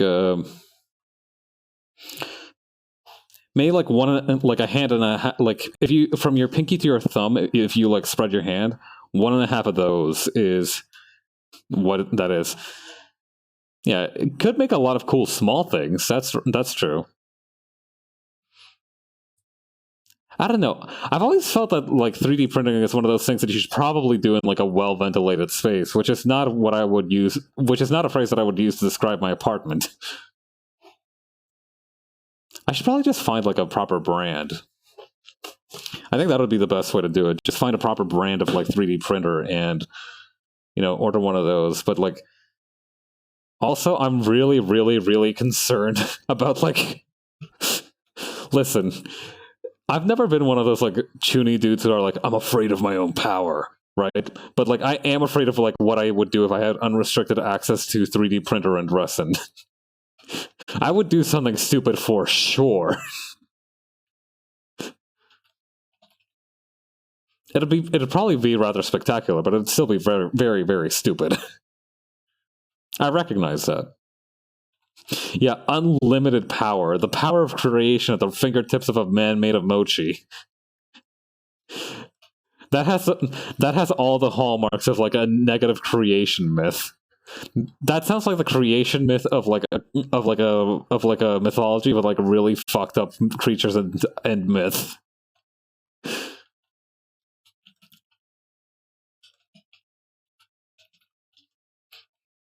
That sounds like the creation myth for fucking like hell. Like some kind of hell. Like in Dante's Inferno, he just visits one of those layers where like a rice bag had access to 3D printers. And Virgil's like, this circle of hell isn't particularly bad, but it is very messy.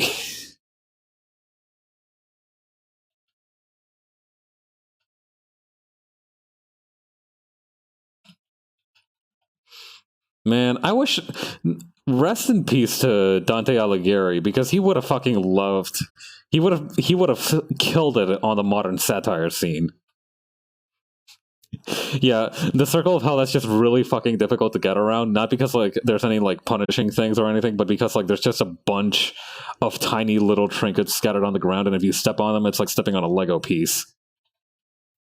Not particularly painful, but like uncomfortable and inconvenient for sure.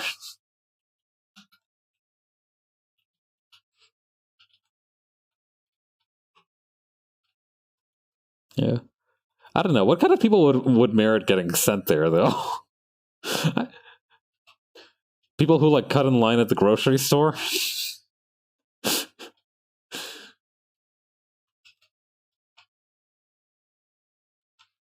That sounds more like a layer of limbo than a circle of hell, than a proper circle of hell is the thing.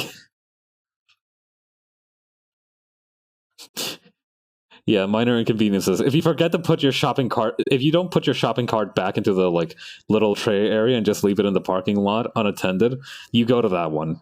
That's the one you go to. You didn't do anything particularly heinous, but you still did something really that was still fucked up of you. For minorly inconveniencing others, now you in turn shall be minorly inconvenienced.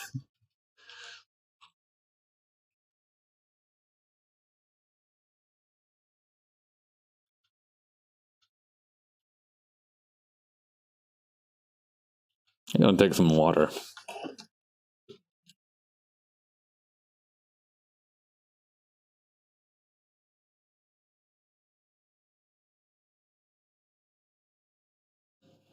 Right on.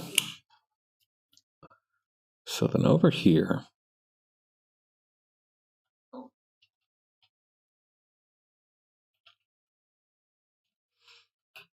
Hang on, let me hit this. Let me hit this area right here with like the soft eraser, so that's not such a like a deep contrast like that. There we go.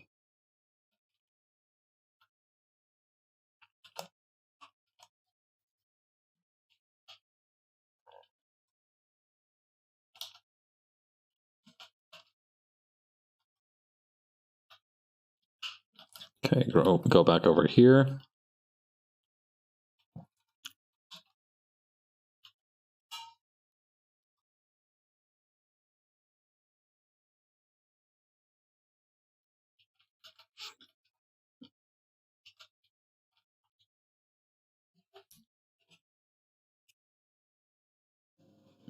Okay, then what about...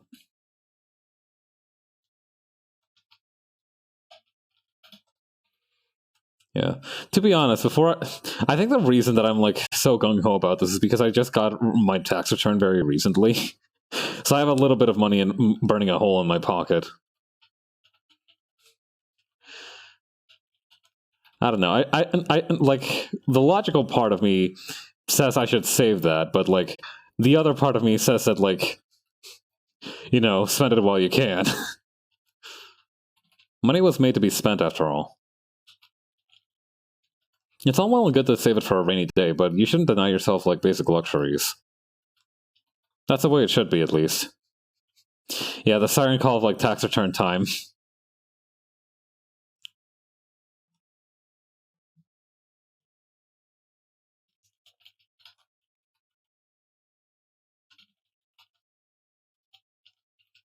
Let's see.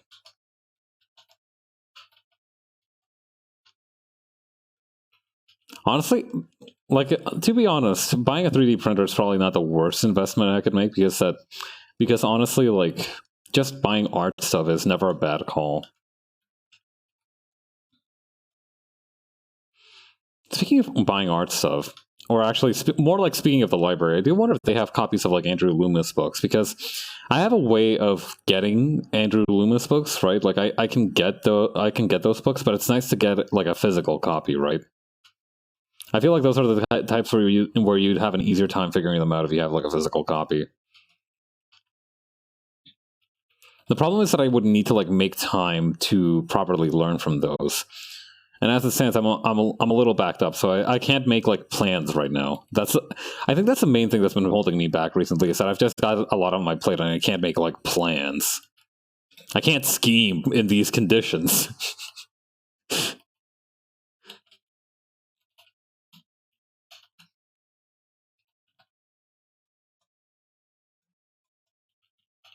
Let's see.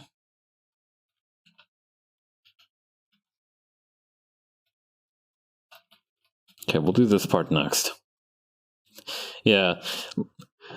Listen, right? They say that there's no wrong time to like make plans, or like, you know, you have to take the opportunity. Like, you have to work your ass off every single day so you live without regrets. That's something that I know to be true. But at the same time, if I want to work my ass off, I can't just do it willy-nilly, otherwise I'm not going to get anything done. I don't know. Maybe I should like get myself like a wine bottle or something, or like rent a cat or something, so I can like, stroke its fur while I scheme properly. I don't know. I've always been more of like a hang out in a dark space and brood kind of schemer, but I have been meaning to check out the like cat in the lap method. I hear that brings about good results, especially if you've had a block. The cat acts almost like a stim toy, you see.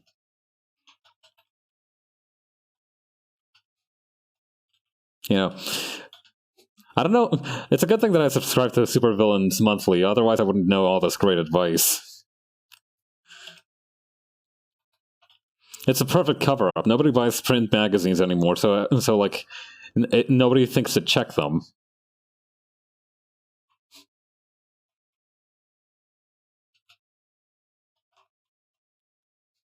God, a magazine for Superville. I always like it when, like, in fictional universes, they have like really weird specialty magazines, particularly for like very niche interests, like being a superhero, being a supervillain.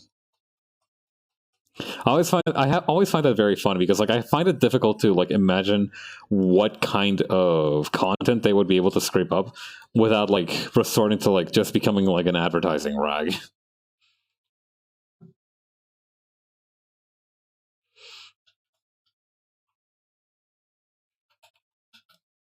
There's lots of things to study as well. I just think hard about like that's the thing as well, is that even if you think hard about how you want to spend your time, you also have to like consider the magnitude of things you want to learn. You're not going to be able to learn everything, right? But you want to learn as much as you can.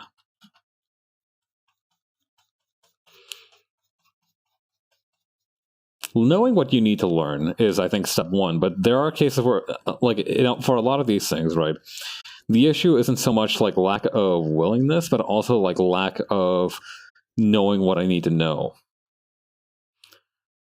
Like it also requires like a degree of what do you call, like, self introspection to self improve.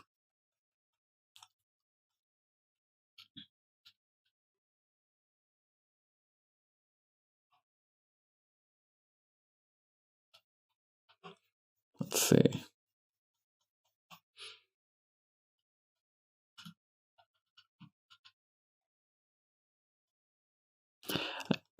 Like, actually, one of the ways that I tried to do this is that I have an EPUB reader application program on my computer, and what I figured that I could try and do is to make one of those like text to speech window like screen readers read the book for me while I worked. So it's almost like having an ebook, because a lot of these probably don't have ebooks. I'm going to say that they very likely do not have ebooks, right? So I want to have that like. I want to have the screen reader kind of like help me out in that way. Not to mention, I reckon at some point I'll just need to know how to use a screen reader.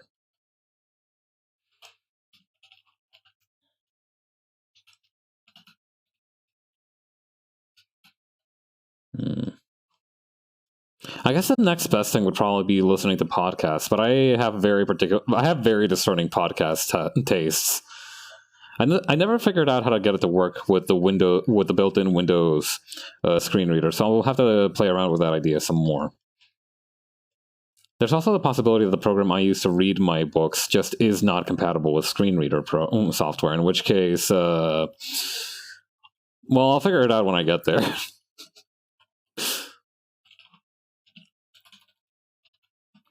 Baby steps, right?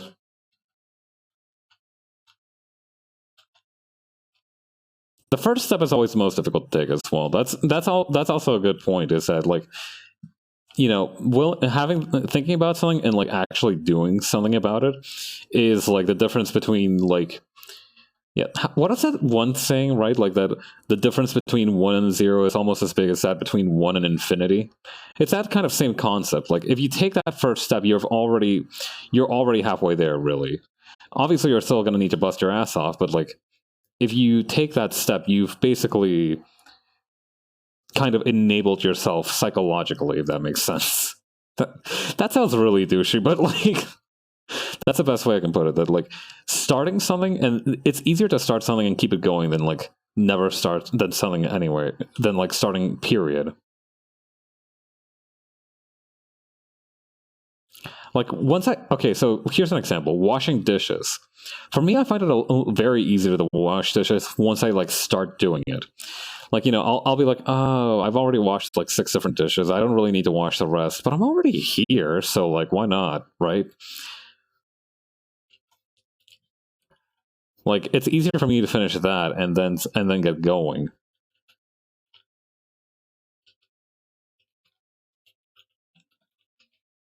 So I think like that's definitely what I'm missing is like just that motivation to be, or not even motivation, that kind of self starter, that like kind of my own kind of throwing myself into the deep end.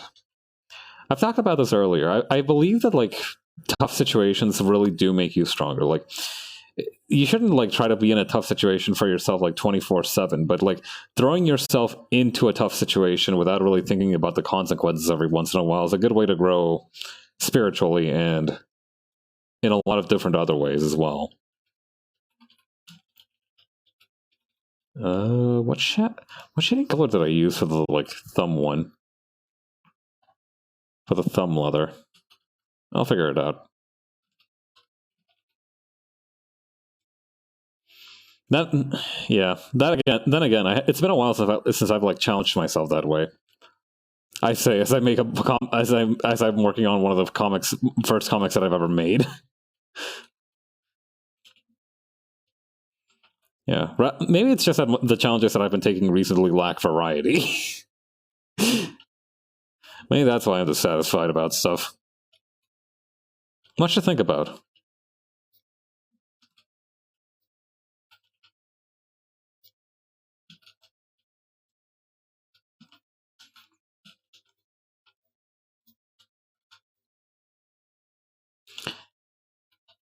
Yeah, challenging a lot, but it's the same challenge. I think that's how speedrunning works. I'm pretty sure that's how speedrunning works.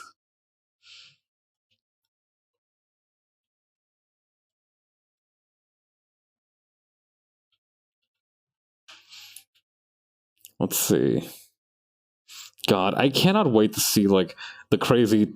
I've been watching V play the Resident Evil 4 remake, and I cannot wait to see some of the crazy nutty like speedrun tech you'll be able to do with that. I feel like the newer Resident Evil games must have some absolutely insane speedrun tech.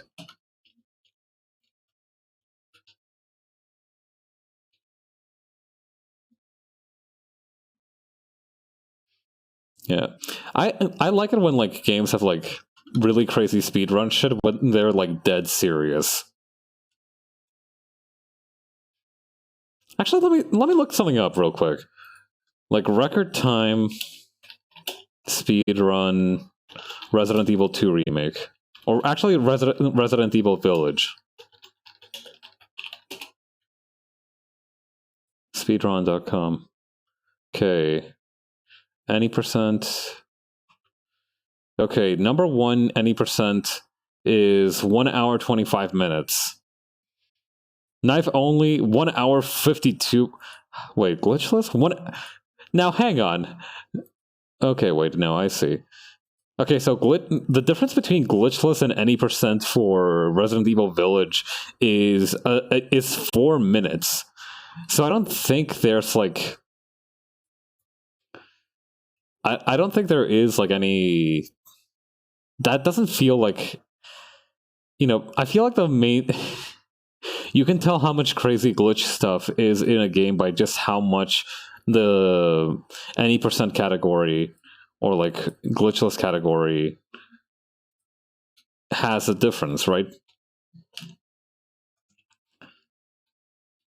So the fact that these two are so close means that there's only like they probably like skip one boss fight or like I don't know.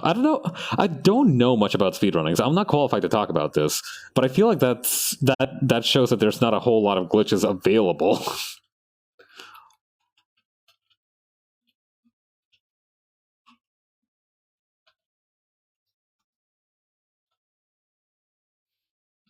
Yeah, the category definitions can throw you off a little bit.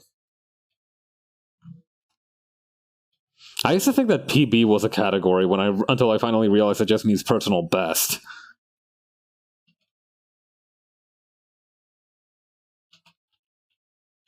Ah, those times of innocence.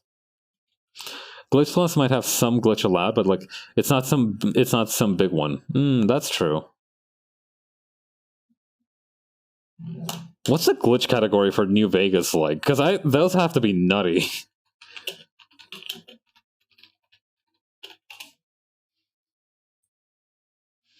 Okay, let's see. Main quest. 10 minutes. It takes 10 minutes.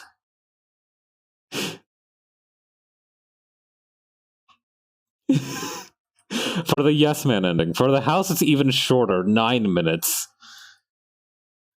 Legion, weirdly enough, is the one that takes the longest time out of any of them. With all DLCs, that gets bumped up to around 40 minutes.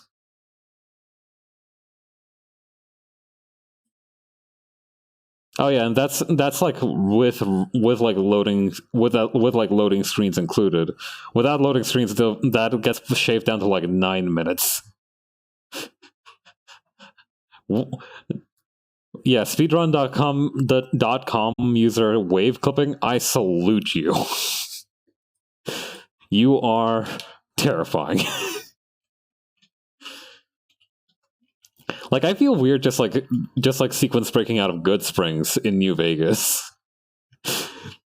This dude fucking does some button inputs and ends up in like fucking the middle of in like the void, and then suddenly Yes Man is like telling him, "Good work, you murdered the Legion, the NCR, and House," and you're like, "I did."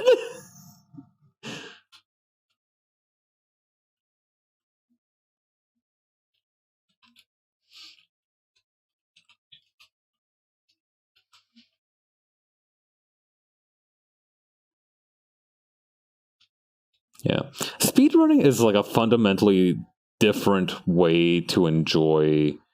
Hang on. To enjoy like video games, but I really admire people who can do it consistently. Yeah, exactly. I can't imagine like figuring out a lot of that stuff. Like, do they just like have these instincts? How does that work?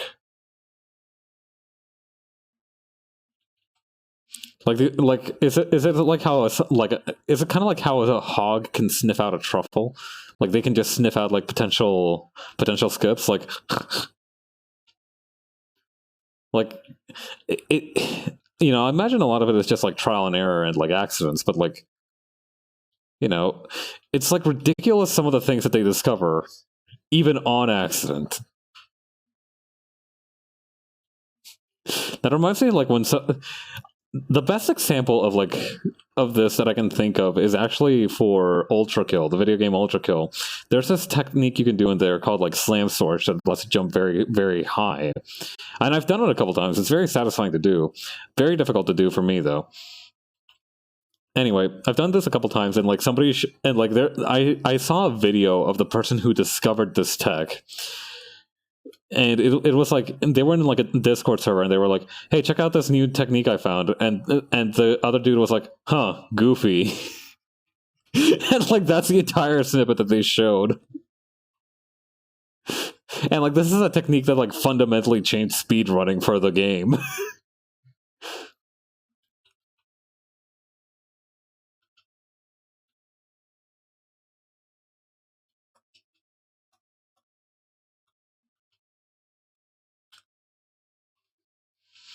God, the world is just beautiful sometimes.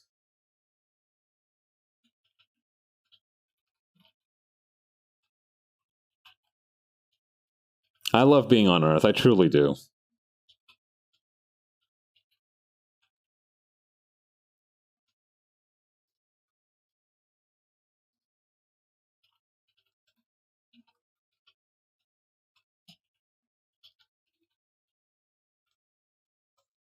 Okay, grab this.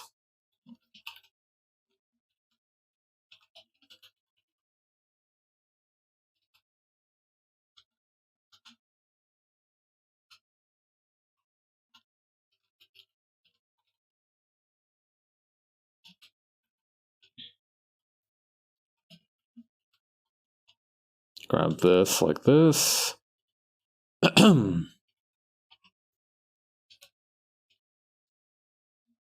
Okay.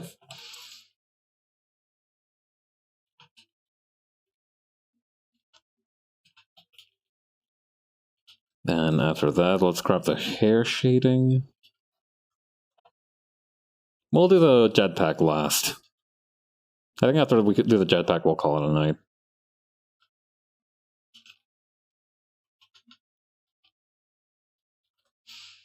Man, I've actually been working on an idea for like a New Vegas playthrough for the channel, because obviously if I just played vanilla New Vegas, it's not going to be particularly interesting.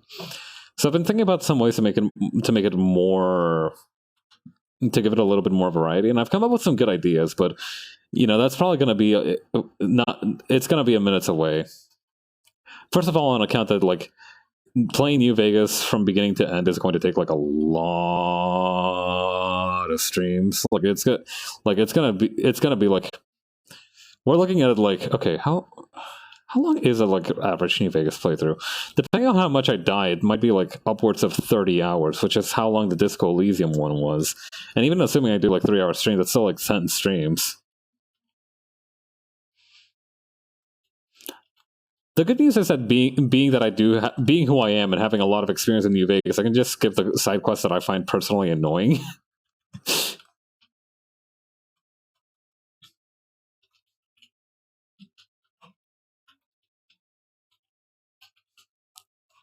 Yeah, that's the privilege of like going into a game like not blind.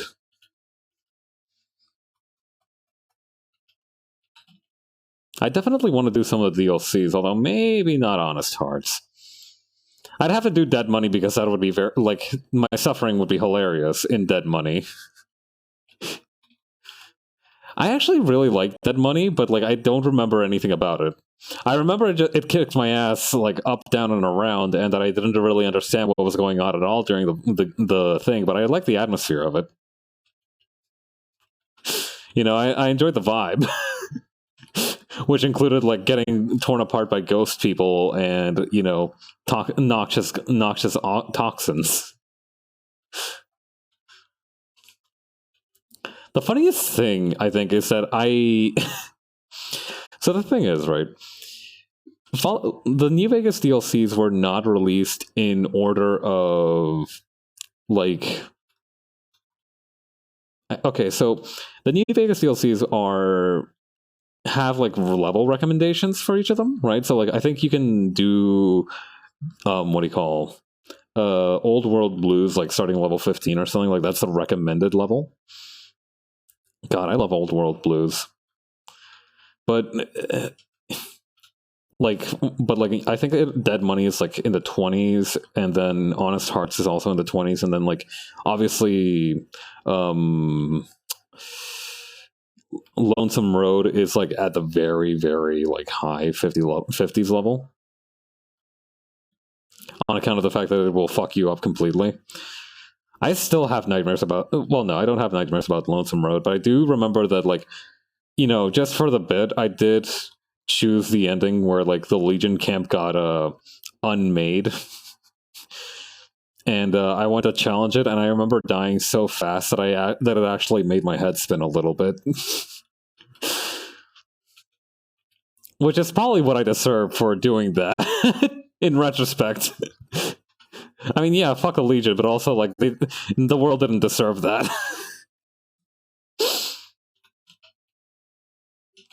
Anyway, the New Vegas DLCs weren't released in order of, like, level ideals. I mean, obviously, like, what do you call it? Lonesome Road was made for, like, endgame players, but, like, otherwise, they didn't really pay attention to that. But the thing is, each of the DLCs, like, reference each other in chronological order, right? So, for example, in Old World Blues, you find some stuff that like relates to the Sierra Madre, and I think in like Dead Money itself, like I think Father Elijah is like, yeah, I went to the place where like Old World Blues takes place, and it was so fucked up. Do not ever go there. And then you end up going there, and it's just a fucking Venture Brothers episode. I'm not gonna lie. Old World Blues can have its like tough moments, but it's honestly not something to be taken seriously.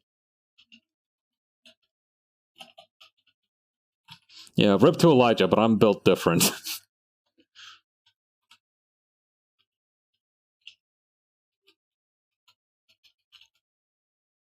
How many hours do I have in New Vegas anyway? I feel like it's probably a lot.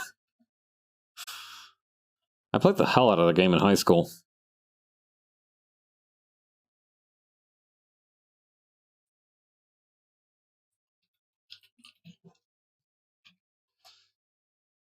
Let's see. Shrink that.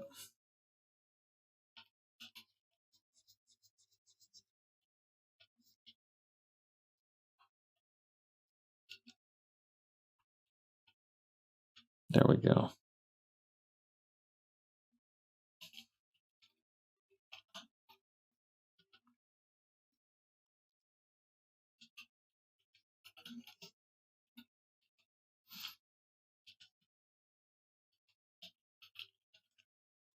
Okay, then over here.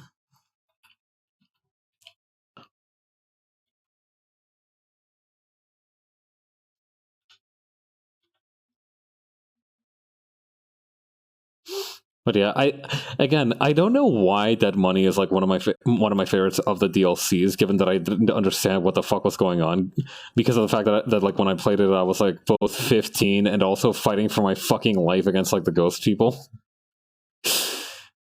Nutty.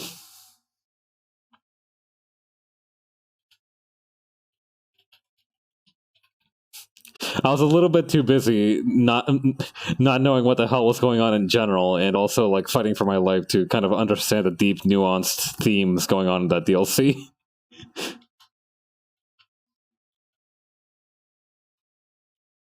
Good times though, good times.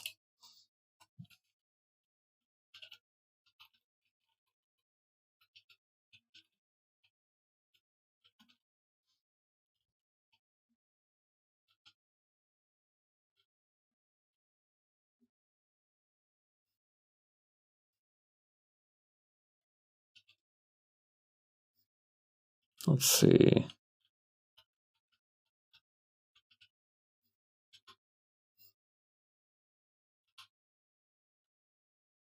Yeah, the ghost people don't make it easier. Also, like, I think the only weapon that you get started out with is like the hollow rifle, which is an energy weapon, and I didn't know how to fucking use that thing. I didn't have any like anything in like energy weapon. All I do is unarmed runs. I didn't have anything in energy weapon, so I was like, what the fuck am I doing with this? And then I got an assault rifle, which, you know, nice, whatever. And then I got the bear trap fist, and then the game was suddenly a lot easier. I was like, aha!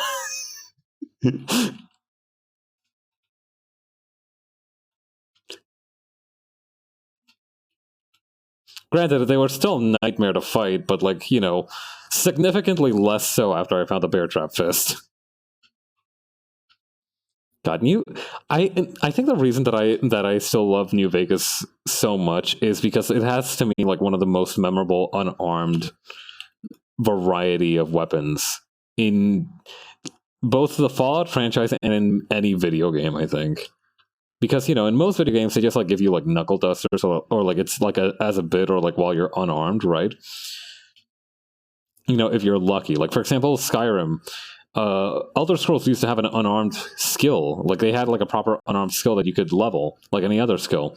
But they, you know, now in Skyrim, fucking incredible that Skyrim is still the most recent Elder Scrolls title. I guess online counts, but like it's basically Skyrim with a new coat of paint. So it's basically Skyrim in like Skyrim's like in Skyrim and the Unreal Engine in like a trench coat and a top hat.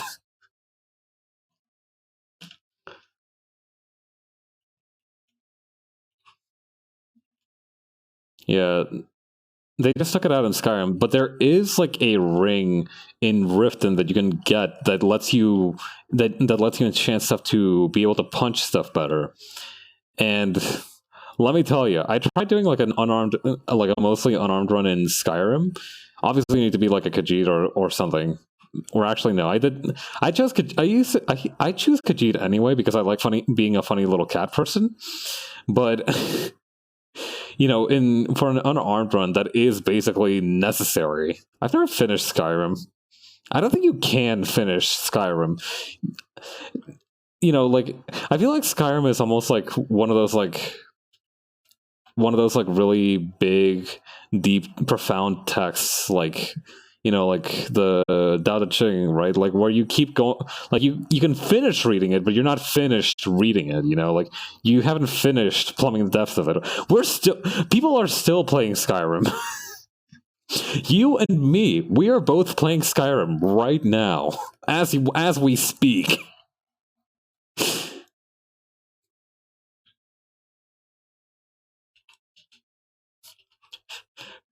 Somebody turned on Skyrim on like November 11th, 2011, and nobody has turned it off.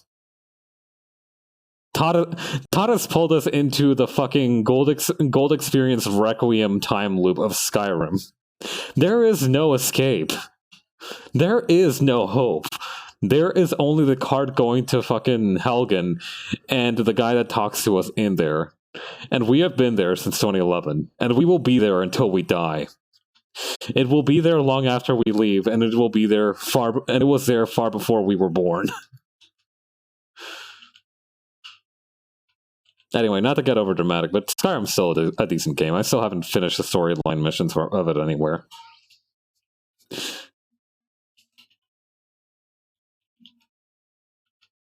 Like there, yeah. Who knows when Skyrim really began? Some theorize that Skyrim,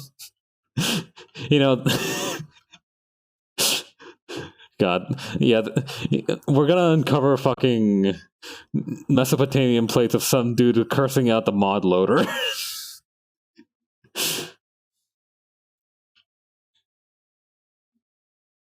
Let's see.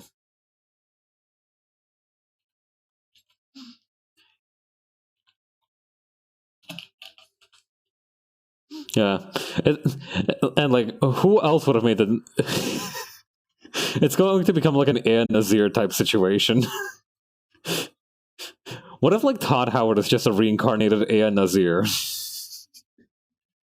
I don't think I can't keep saying shit like this because eventually I'll speak something really awful into the world and it'll be true.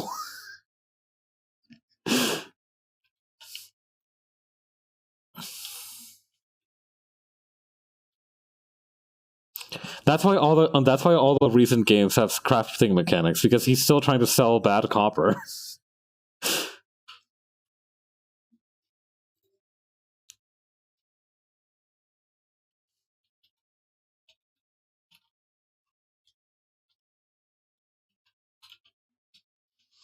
Alright, I think I'm done. I think yeah, I definitely had like a I definitely opened one of my eyes. Can you say you have a third eye if you don't have any eyes, period? I opened my first eye.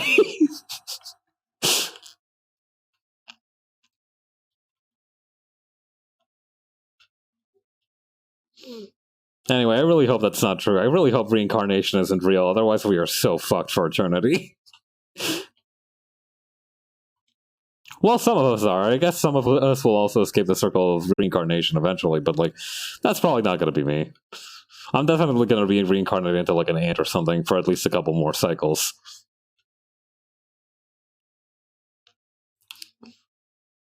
I know I'm only in my 20s, but I've done way too much stupid shit to reach enlightenment.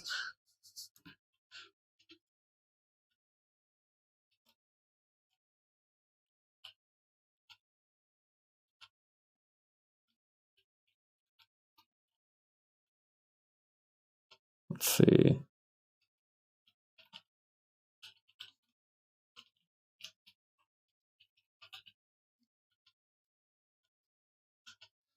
But again, if reincarnation does turn out to be real, I'm sure it's only going to be in a scant few cycles until some enterprising individual figures out how to like retain memories.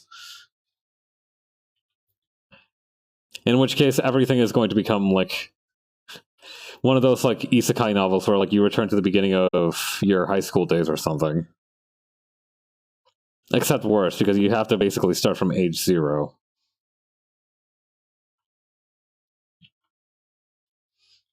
Yeah, I was in the IB program, so I'm basically immune to any of those like questions which are like, if you could start your life over and try again, would you?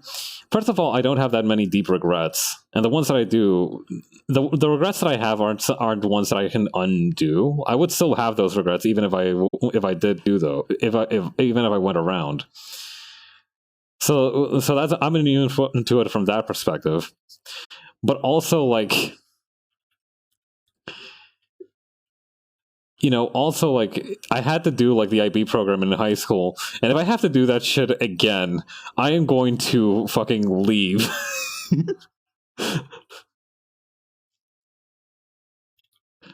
I did not work my ass off for like approximately 2 to 3 years to have to do that shit again.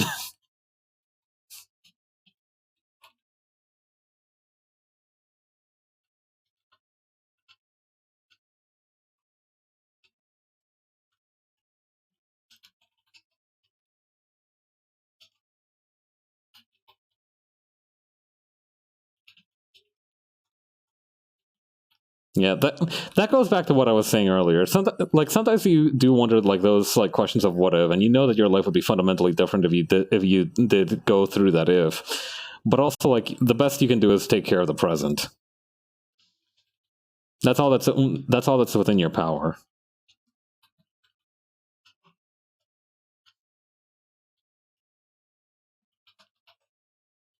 Although if somebody does end up getting isekai and they know me, hit me up because I want to be able to punch a dragon in a fantasy world at some point. I'll die, but like that's fine.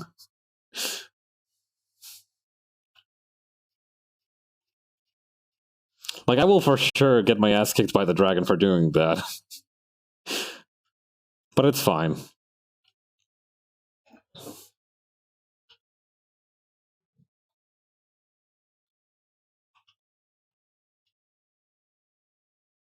Yeah, no, it would be fun. I would die, but it would be fun.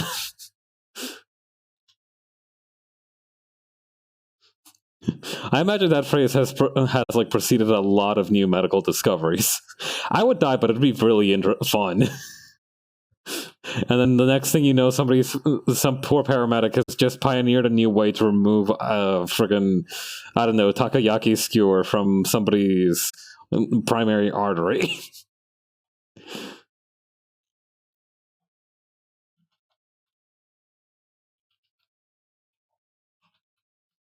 I kind of want some takoyaki. The problem with me saying that is that like there's not really unless I've just brushed my teeth, there is not any point in time where I do not want takoyaki. It is such a tasty little food.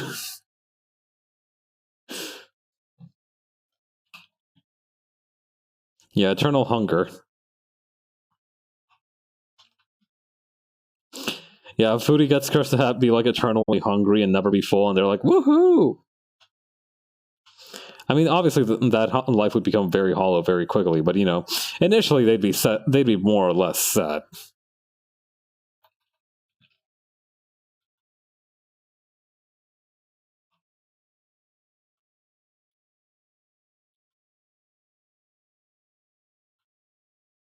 They could probably go through at least a few hot dog eating contests without without spilling the beans. Somebody would get suspicious eventually, but they'd be able to make it out for at least a couple months. Do people still do hot dog eating contests? I feel like I haven't seen many of those been going around. I mean, obviously they probably aren't healthy. Eating food that quickly cannot be good for you. But I feel like we, yeah. I feel like they're very much like a mythical thing. Yeah, you hear about it. I don't know. Hang on, hot dog eating contest 2023. Maybe they have like an expo or something.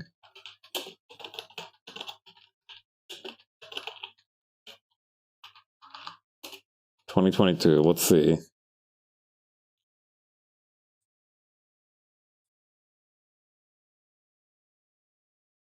Okay, no, they do still have some going on. That there's a women's category as well. I didn't know that was something that had to be like divided by gender.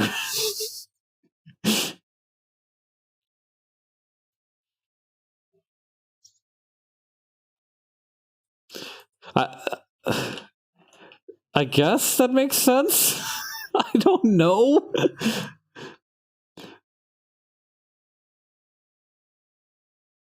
I don't know. I feel like a weight category kind of thing might be.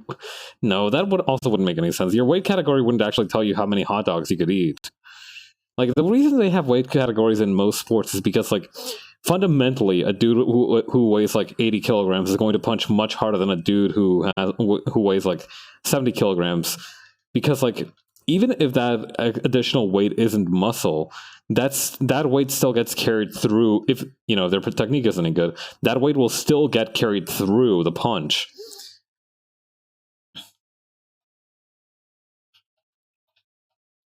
So you know, I guess that wouldn't make sense that like eating contest would have like weight categories. But why would the? I don't know. Were they worried that like some poor Victorian woman that got teleported in here from the 1800s would like see people ravenously eating hot dogs and like swoon and get the vapors or something? I don't. I never really thought about it. But I guess like any sport would have like a women's division, but why haven't I thought about this? I feel like this is something that I should have considered. Yeah, no, you always got to prepare your rules in case of time traveler.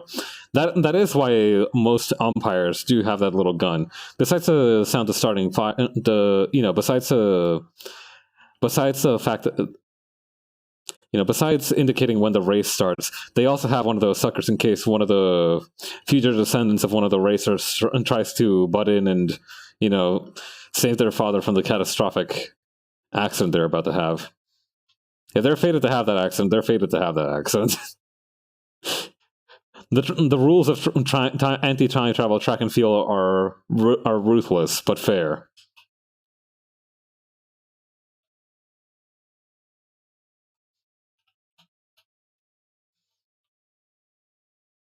I feel like that would mostly be for like. The problem is that like you need to future. It's difficult to both future proof and past proof your sport for time travelers, right? Because like if a caveman rocks up to the track and field, like I think Baki had an entire arc about this, about like a caveman being defrosted and essentially kicking the ass of basically every martial artist in the series. So you can't really do much about that because that's just some dude. But like, what if it's like some guy that's been teleported in here from the 1800s and it's just like no idea what's been going on, and he's just had like a Mountain Dew voltage for the first time in his life, and he thinks he's dying or something because of the sugar rush.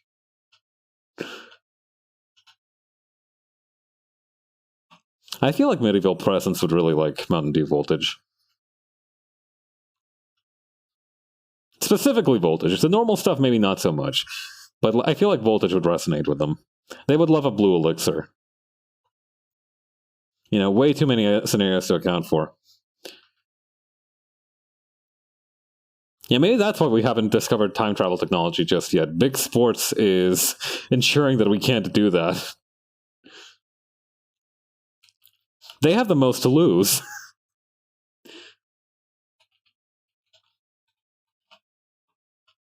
Yeah, Big Sports is lobbying against time travel. Wake up, brand new conspiracy theory just dropped. That reminds me of that one fucking that one website from Hypnospace Outlaw that we ran into that basically had the person running it. Like basically in Hypnospace Outlaw, they have a sport in there called tennis. That's tennis with a T, with an R. Tennis. And apparently it's a very popular sport that has like some batshit crazy rules. And they're like, actually, my father pioneered tennis with a T, not tennis. Please help me. Please be kind enough to like fund our, I guess, project to prove that tennis is a fake. Hypnospace Outlaw is a good game.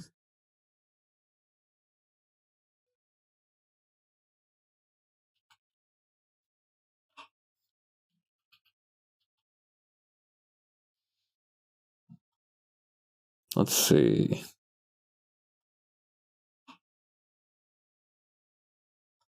There we go. You know, the very subtle differences in the Hypnospace Outlaw world. Let's see.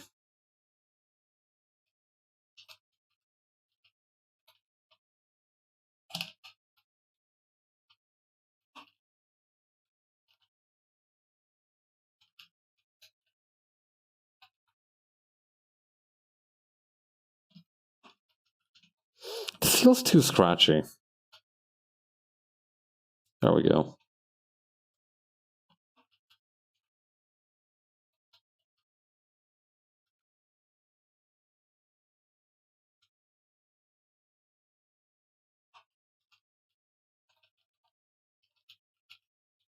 That doesn't make any sense. Hang on.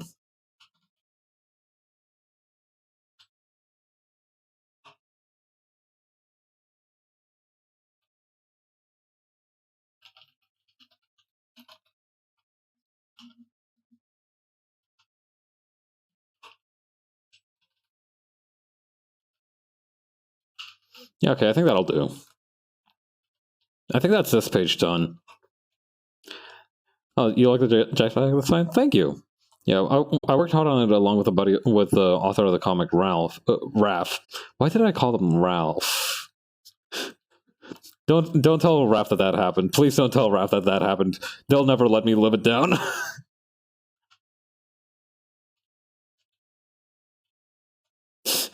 Assigned Ralph by Freudian slip. That wasn't really Freudian, I guess.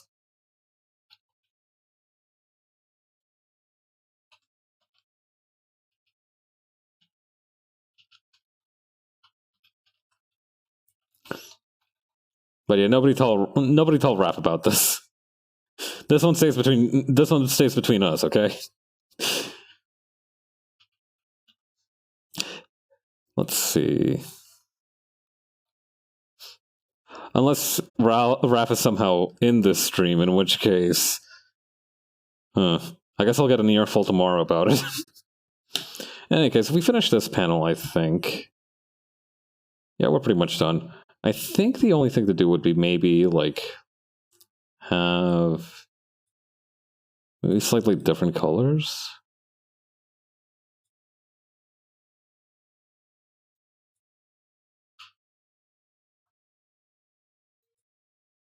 Yeah, just slightly warmer.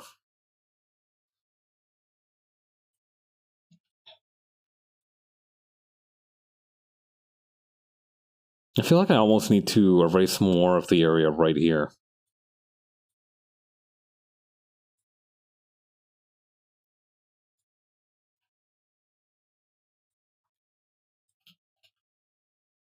Yeah, I feel like that reads a little bit easier, just a touch.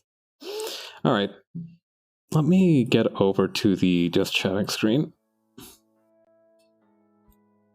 Alright, thanks everybody for tuning in. I'll put out a schedule for next week tomorrow, and I will see you all then. Thank you very much for coming by. Later. See ya.